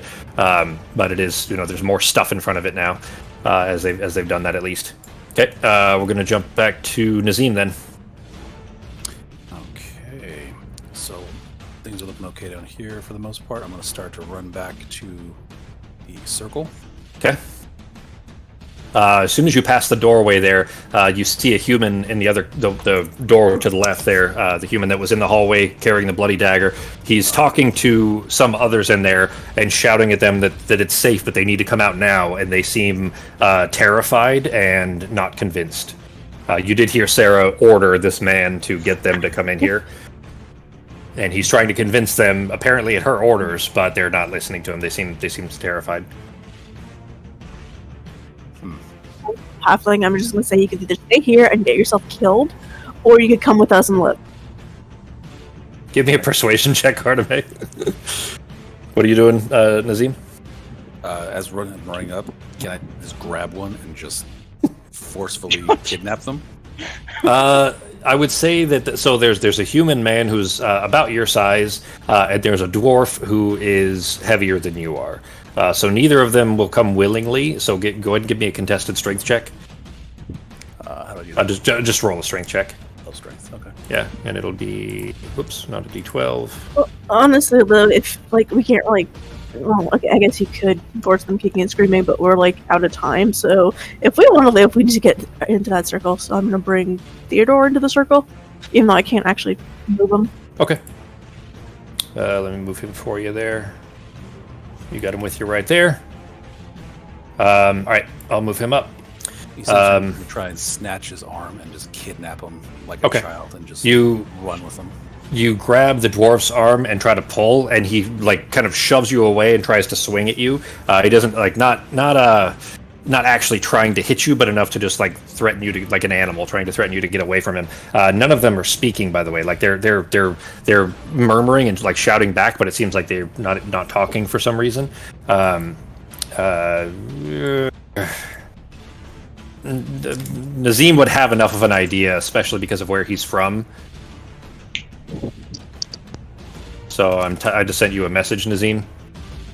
The sounds that they're making, that's what it sounds like. Because of where you're from, that's a somewhat common thing with slaves. So you would recognize that that's probably what that means, that the three of them that Samson is yelling at. Samson is the man in the blue shirt that's in front of you. He is speaking, and they're like shouting at him unintelligibly, like they're terrified. All right. So no one's willing to come then? Correct.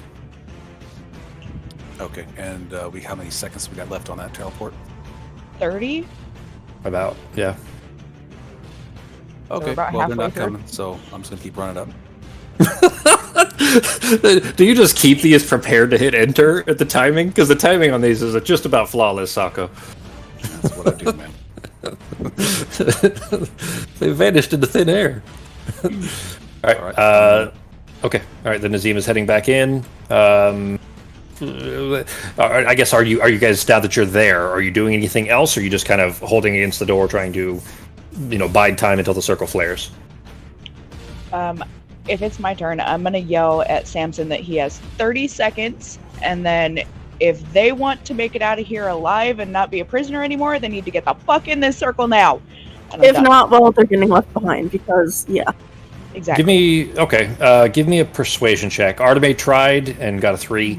Let's see if Sarah shouting rolls any better. Nope. Oh, but I get to re-roll one. Well, it already did. It re-rolled it for you. Sorry. It re-rolled it for you, got a 9, so... hang on, no, it re-rolled and got a 2. Yeah, it re-rolled and got a 2 for a total of 10. Still 7. No. Yeah, it re-rolled and got a 2. It re-rolled the 1, it got a 2 for a total of 10. So, shit. Oh, hang on. Why You does rolled it it say 17? because you rolled it a second time. You weren't supposed to. It re-rolled it for you automatically. All right. I So with forget the that first, it automatically does it. So with the first roll, it was a 9. Never mind. Okay.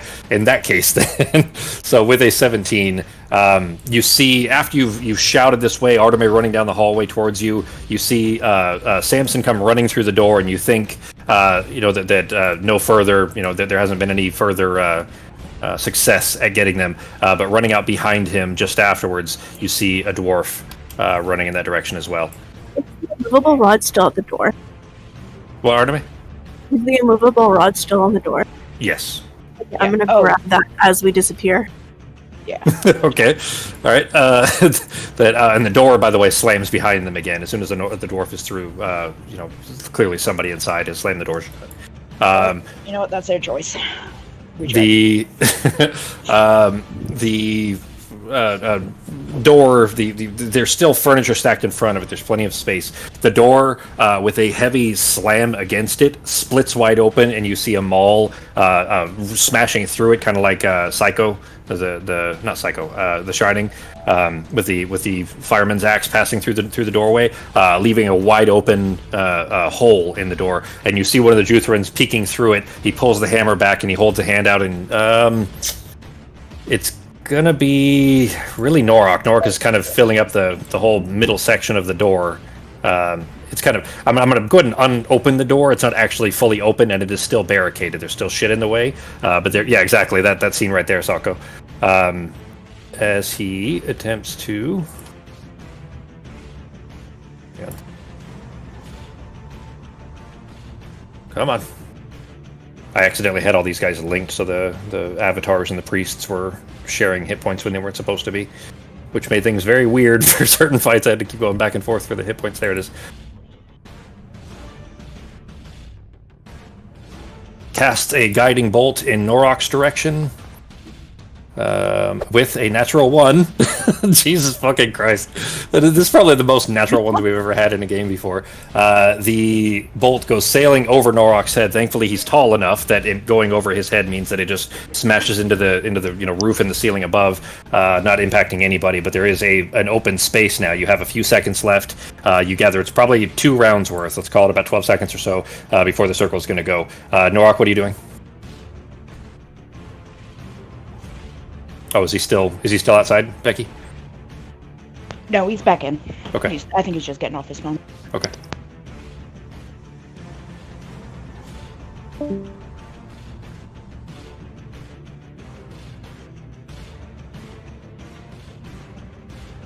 Well, we'll come back to him while he's rejoining from his computer there. Arteme?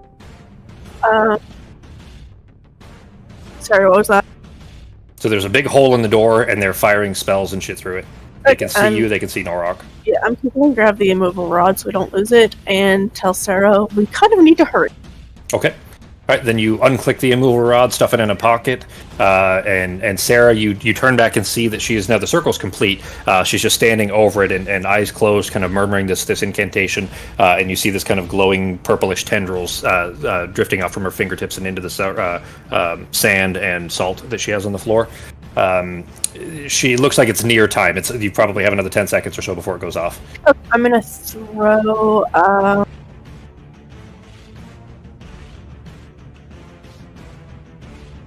spike growth on the other side.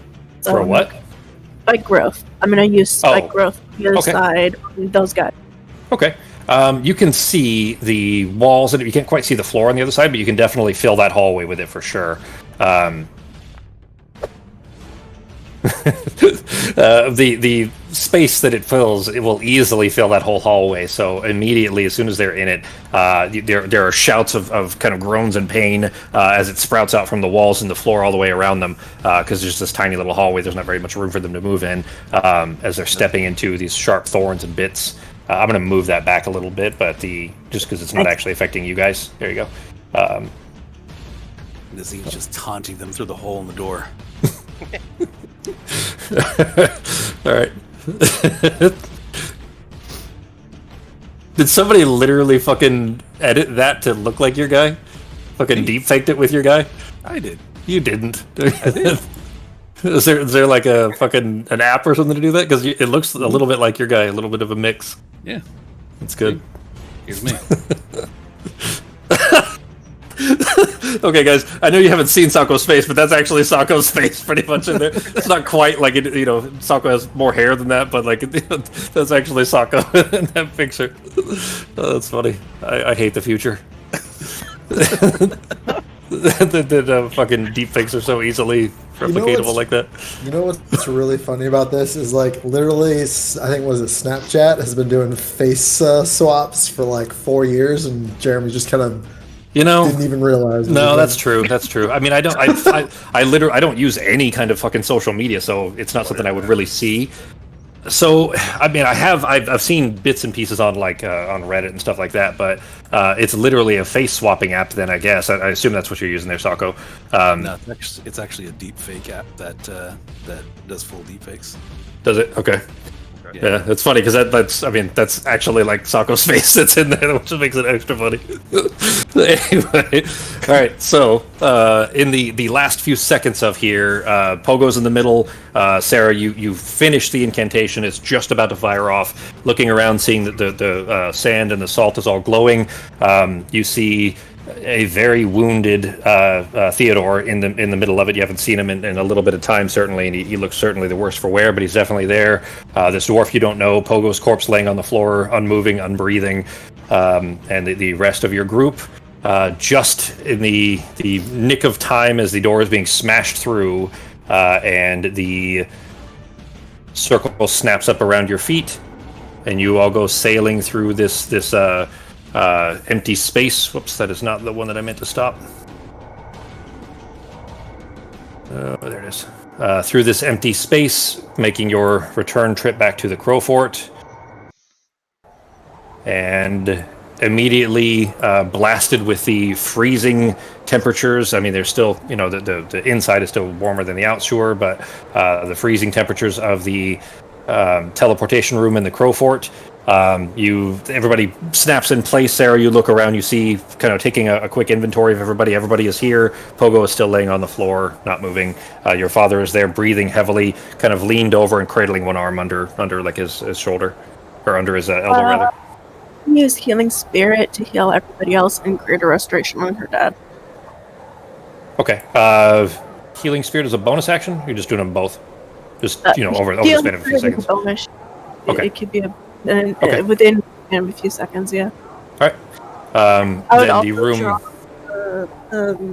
The spirit? The bestial spirit? Okay. The room fills with this green glowing light. You guys feel your wounds beginning to stitch together as the harrowing situation inside is just kind of realizing that you at least have arrived in some form of safety at the very least. The hit points, I would say that if you're all standing in it, it will heal you the whole way, but it's up to you guys. What are you doing? Well, I'm already full health, and I know that if Artemis is healing my dad, that he'll be fine. So I'm gonna grab Pogo and start pulling him out of the fucking door and try to get him to the infirmary. Okay. I wouldn't say he's not heavier than you, but all the shit that he's carrying makes him very difficult for you to carry. Go ahead. Much shit.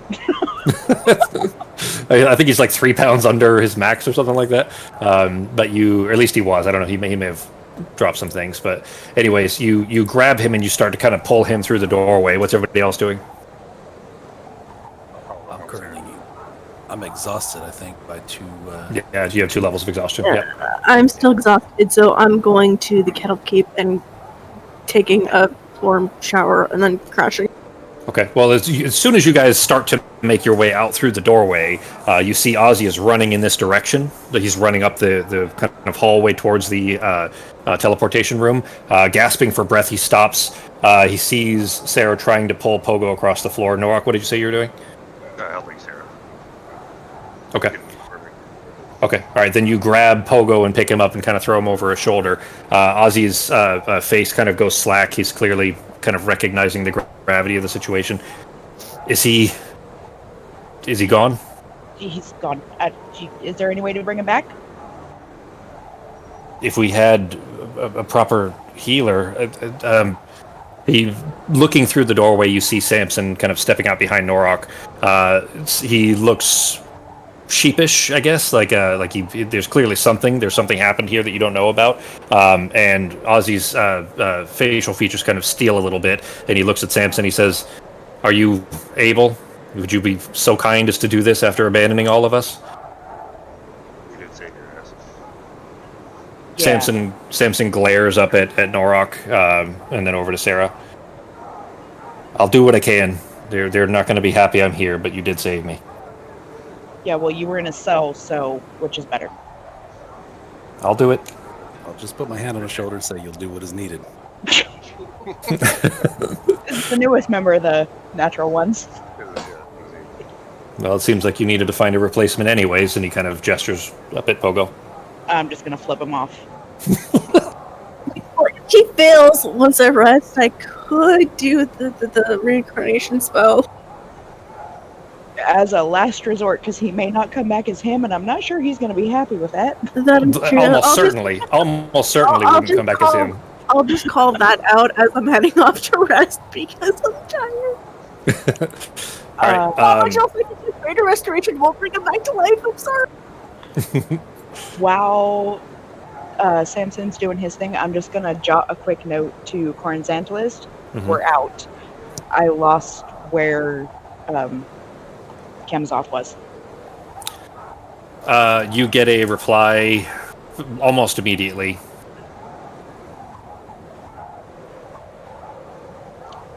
Oh boy.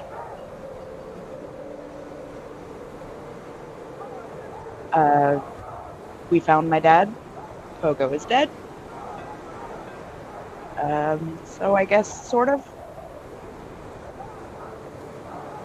And then I'm just going to roll it up and put it back in the scroll case. I'm not okay. I would tell you that you get half of a very rude message saying that maybe you still owe him, maybe that is not a fair trade. At the we're end of gonna that. we're gonna have a talk. Sarah had already thought about this the last time she was in the keep before she went there, that he probably knew that her dad was there, since he had researched her before giving her Sham. So we're gonna have a little talk. Okay.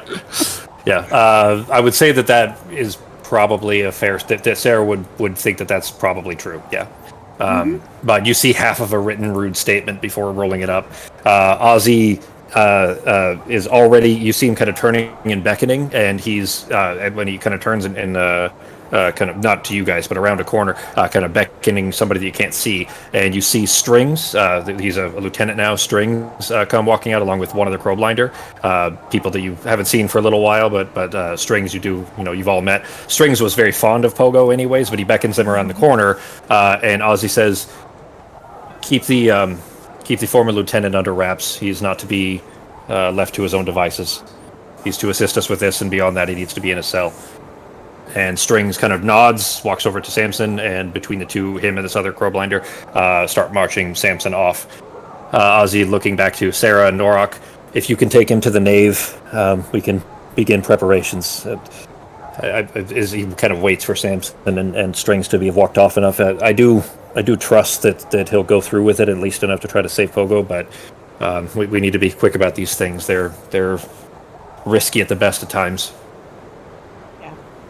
I will go back in and try to help my dad and just follow along behind them, because I'm assuming Norok is carrying Pogo. Yeah, Norok threw Pogo over his shoulder, I assume. Yep. Reggie? Yep. Okay. All right, so Arteme is returning to the Kettle Keep. Nazim, Sarah, Norok, and, a dead Pogo heading to the nave. And Theodore. Yeah. You all going to the nave then? Yep. All right. All right, then we will go ahead and jump over there. Where is the majig? I didn't put the right soundtrack on this one. Sorry, guys. There we go. All right. In the midst of the nave here, which is a kind of a, it's think of it like a small church, like just the middle, just the main part of the church, the nave, the big room. Inside of the Crow Fort, there aren't a lot of highly religious members that you've met of the Crowblinders, but it's here for them in case they, those that do need some place to worship. This is theirs. It seems non-denominational, by the way, but there is a large kind of altar. It's clearly not intended for this purpose, but Norok, you kind of walk up these steps and then carefully lay Pogo's body down on this big kind of stone slab, essentially.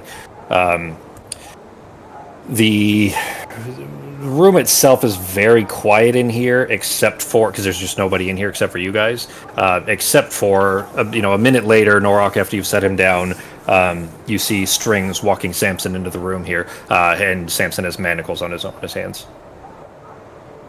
Okay. What are you guys doing? I'm just gonna look over my dad.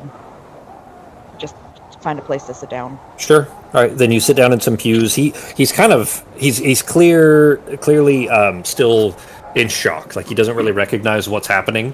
He's there. Like his eyes. Like he'll look at you and then kind of get distracted and kind of swaying around a little bit again. It's going to take some recuperation. It seems like he's been through quite a bit. Patches of his hair are missing. Half of his mustache is like torn out, essentially. Some fingernails are missing. Like he's clearly been through quite a bit. But he's there, and you do get occasional glimpses that like he recognizes you. So he seems like he recognizes that he's safe, but he's definitely still out of it. Yep. At this point, Sarah is regretting her decision not to kill Adjunct Cope. I would say that in the moment you probably didn't get much out of it. The reaction of the Residor that saw Cope inside of the invisible box was not a good one. So you would not necessarily, like, you didn't spend enough time there to really gather what he might have thought of it, but it was definitely a bad one. Like the Residor was not happy about that, what he saw there. Very angry, it seems, which is he kind of threw the hammer down and just didn't even bother trying to fight you. It was because of that. He was distracted enough, let's say, by what he saw there that he wasn't even concerned about whether you tried to kill him or not. Samson, though, approaching the steps, he kind of steps carefully up, one after the other, kind of dragging his feet. He's not in great shape either. It doesn't look like he's been tortured quite like Theodore had been, but was probably not being fed and not being taken care of. He kind of stops beside Norok. He looks up at you, kind of sideways. What happened to him? Trying to save Seraphina's family, and he ended up being a casualty, unfortunately. Uncharacteristically brave, wouldn't you say?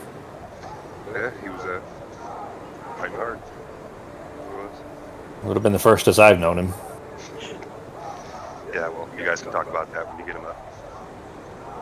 He kind of half shrugs. He says, well, I need my hands back out of this first. And he kind of turns around to Strings. Strings is standing on the steps behind you. He kind of reaches out and undoes the clasps that are holding the manacles on. He steps around behind the altar there, looking up at Norok and really the rest of you. In fact, actually, I'm going to go ahead and change that real quick to... If I can find the right track. There it is. There we go. That'll do.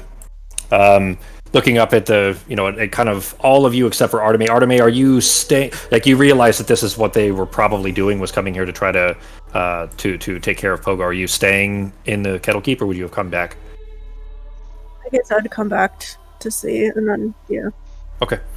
All right, then you still covered in blood, very exhausted, and not wounded necessarily anymore, but certainly all of you in pretty awful shape. You come walking into the nave here, seeing Samson standing on the far side of this kind of big stone table with Pogo's body laying atop it, Norok on the other side, and Lieutenant Strings beside him. Sarah's sitting in the pews with her father. Nazim, where are you at?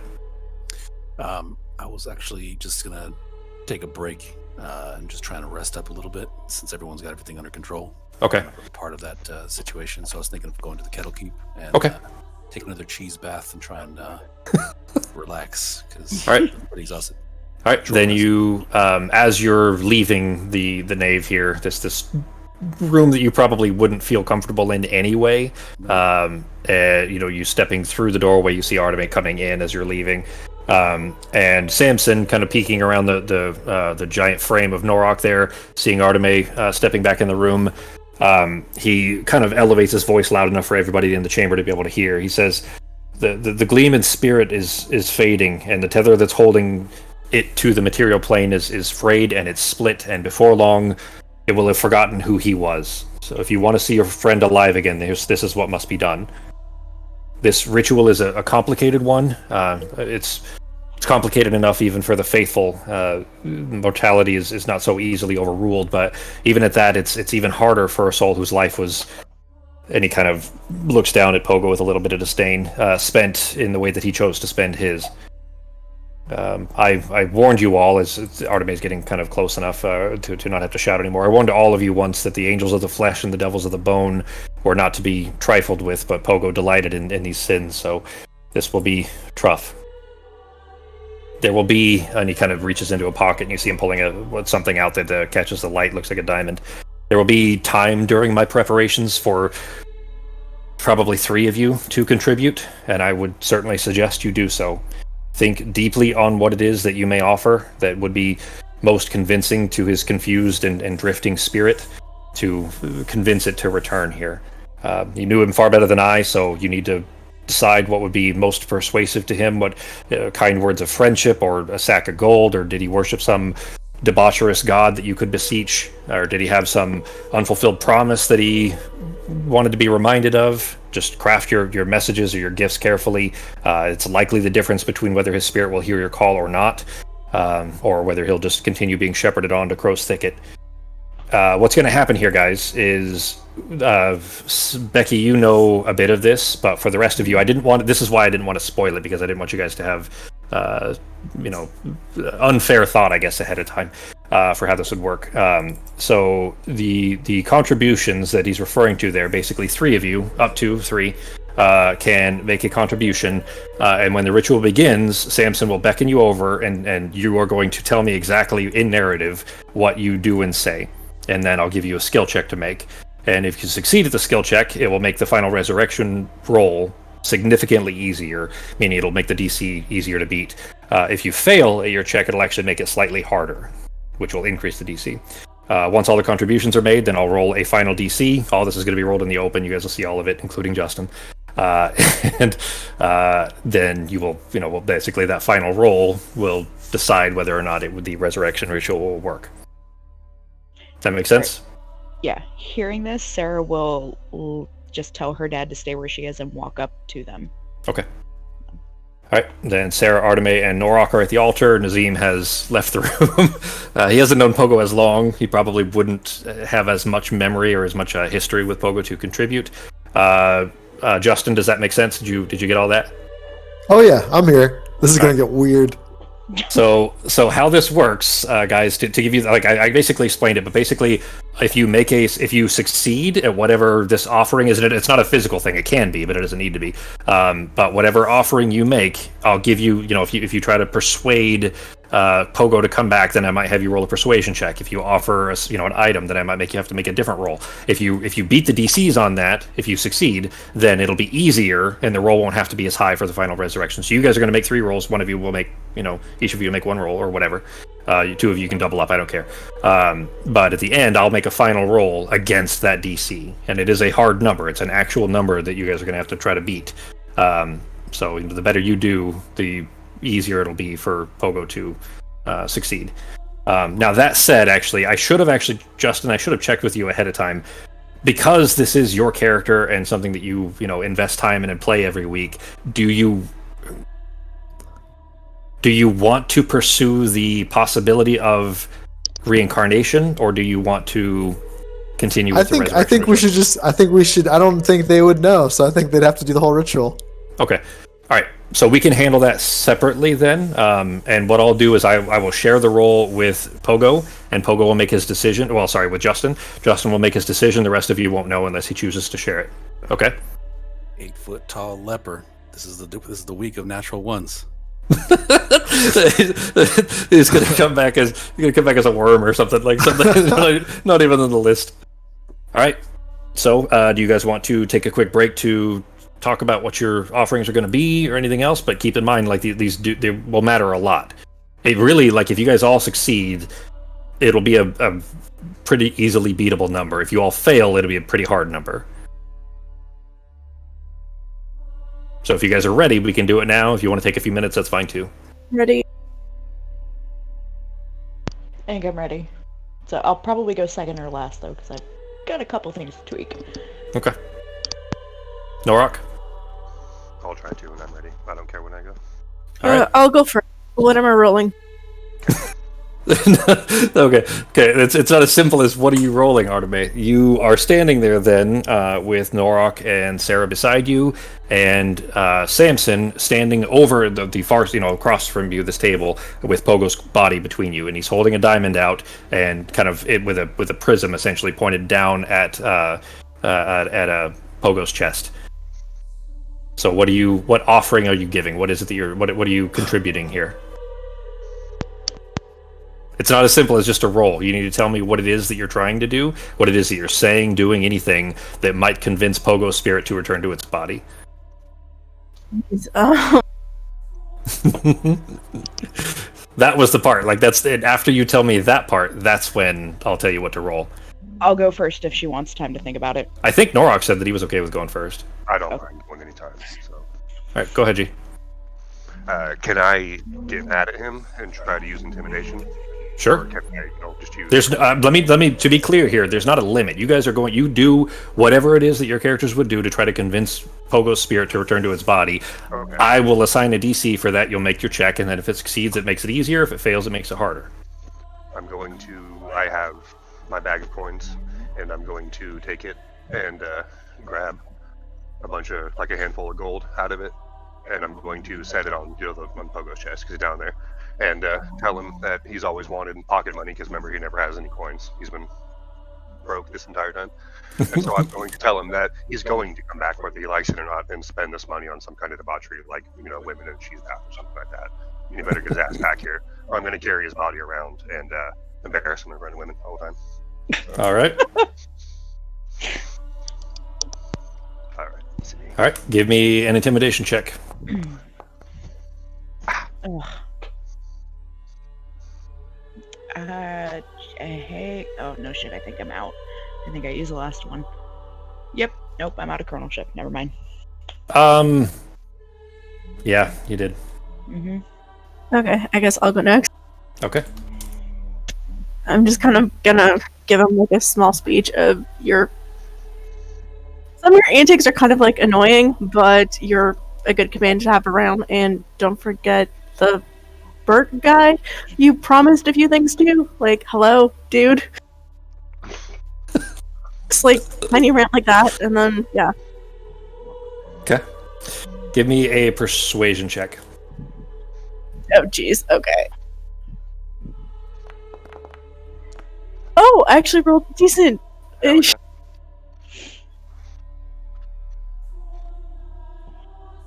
Sorry, I'm making notes here as well. All right. Alright, I guess that makes it my turn. Yep. Okay, so Sarah's going to walk up and she's just gonna like she's just gonna stand next to him, and like tears are streaming down her face at this point because she is just devastated. Pogo, look, I know I give you a super hard time about being an idiot. I mean, honestly, you are, but that's okay. Everybody is different.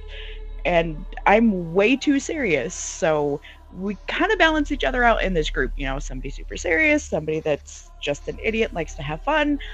You've actually taught me what it means to have fun and not, just be by myself.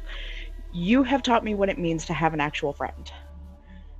You sacrificed yourself, but not knowingly, but still sacrificed yourself for my dad in something that I didn't want you guys involved in, and this is my fault. And I really, really need you to come back because I don't want to be responsible for the death of my friend. Stick, will you shut up?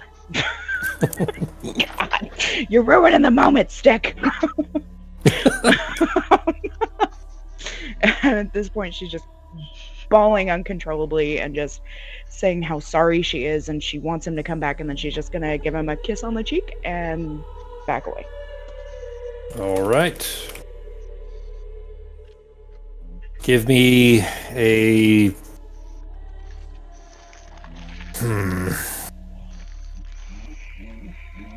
Persuasion with advantage. I don't think it's... Is that shift or control? If you click it from the hotbar at the top, it should give you your option for advantage, disadvantage there. But if not, you can just roll it twice. Doesn't matter.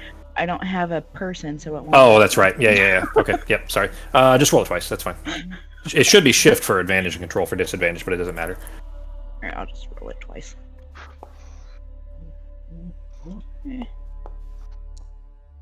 Oh, thank God. All right. Let me do a little math here. All right, Justin, I'm gonna send you a screenshot of this here in a second. I haven't rolled it yet. You're in Discord, Justin? Sorry, I was double muted. Yeah. Okay. All right. Let me make this private. Here, I'll just make it private GM roll, and then I'll leave it up to you if you want everybody to see it or not.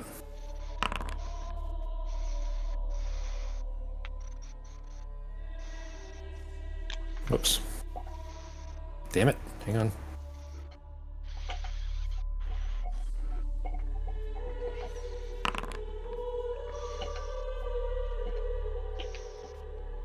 Damn it. I keep hitting the wrong button. So I gave you that number backwards. Hang on. So it would have been 3 and 3, which means it would have been a 4. Huh. Okay. So, all right. Justin, I'm going to explain how these numbers work. Here, I'm gonna give you the screenshot real quick, Justin. Okay. And then I'll explain how this works. And then you tell me if you want everybody to know it or not. Because you still get to decide, by the way. It doesn't just automatically happen. You get to decide. Okay. That number, you see the number there, Yeah. That is. It's Here. at. No, hang on. Yeah. That's.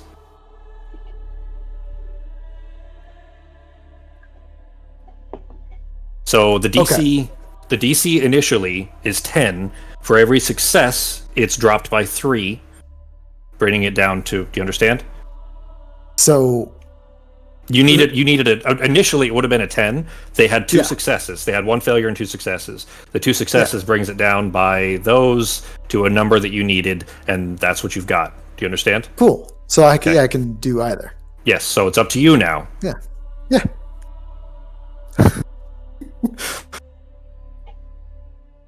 What do you want to do?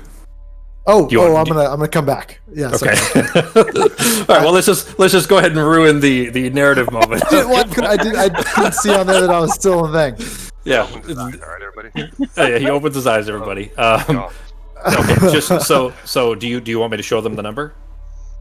Yeah, that's fine. Okay. But basically, Pogo's just gonna. Fucked your mother. Where am I? What? Did someone yell and scream at me, and then someone else cried? Was I coming towards a cry? You're getting crushed in a hug, by the way, right now. I'm so parched. I'm taking my gold back, by the way, before he gets. Why is my chest so heavy? Oh, did you steal from a corpse? Oh. You were, Gorp. I think I've got my feet are. Why is everything cold? Where am I? Oh, We're back at the keep. oh, And surprisingly enough, Samson brought you back. You look up, Pogo, and Samson is standing there. The look he gives you is. There's a subtle hint of that he's glad that you're alive, but it's definitely still disdain. oh! Did you get lost? Yeah, Is that what I happens? resurrected you by accident. I beseech the gods on your behalf on total accident, Pogo. Oh, right. Well, that's. So what is happening? So did we save who we were there for? Was your father? Is he all right? As all right as he's gonna be. Thank you. I swear I had a plan, guys. It's not normally that happened. I thought I was going to be alright. I'm sorry. Whew. Anyone have a mint? I got some rations. I don't have a mint. No. I think a goose pooped in my mouth. Not positive. You see Lieutenant String step around the altar back towards Samson. All right, come on, Samson. It was a good thing you did here. I know you may not like the Gleeman, but he's good enough entertainment for the crew at least. So let's make our way back as the Lord Commander ordered. And Samson puts his irons out and slaps the manacles back on him, and he starts to walk Samson out.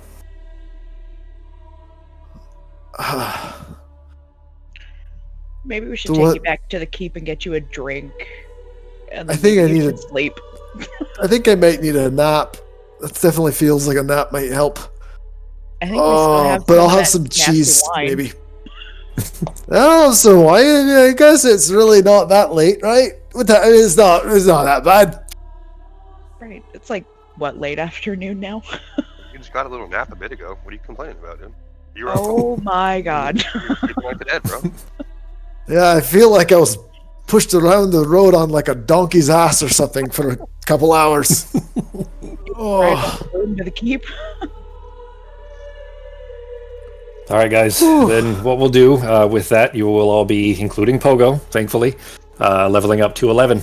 So what Not gonna lie, super surprised. So I want to go over this math for you guys real quick here. So how that resurrection ritual works, Justin, it's called a fade. It's something that Mercer made. It's called a fading spirit. So if you want to look up how it works, it's up to you if you want to use it or not. But anyways, how it works is you start. Everybody does that ritual thing, that whole process, and whether or not they succeed, either decreases the DC by 3, meaning you don't have to roll quite so high, or makes it worse. Arteme didn't. Hers was neutral, so she didn't really cause any negatives or positives.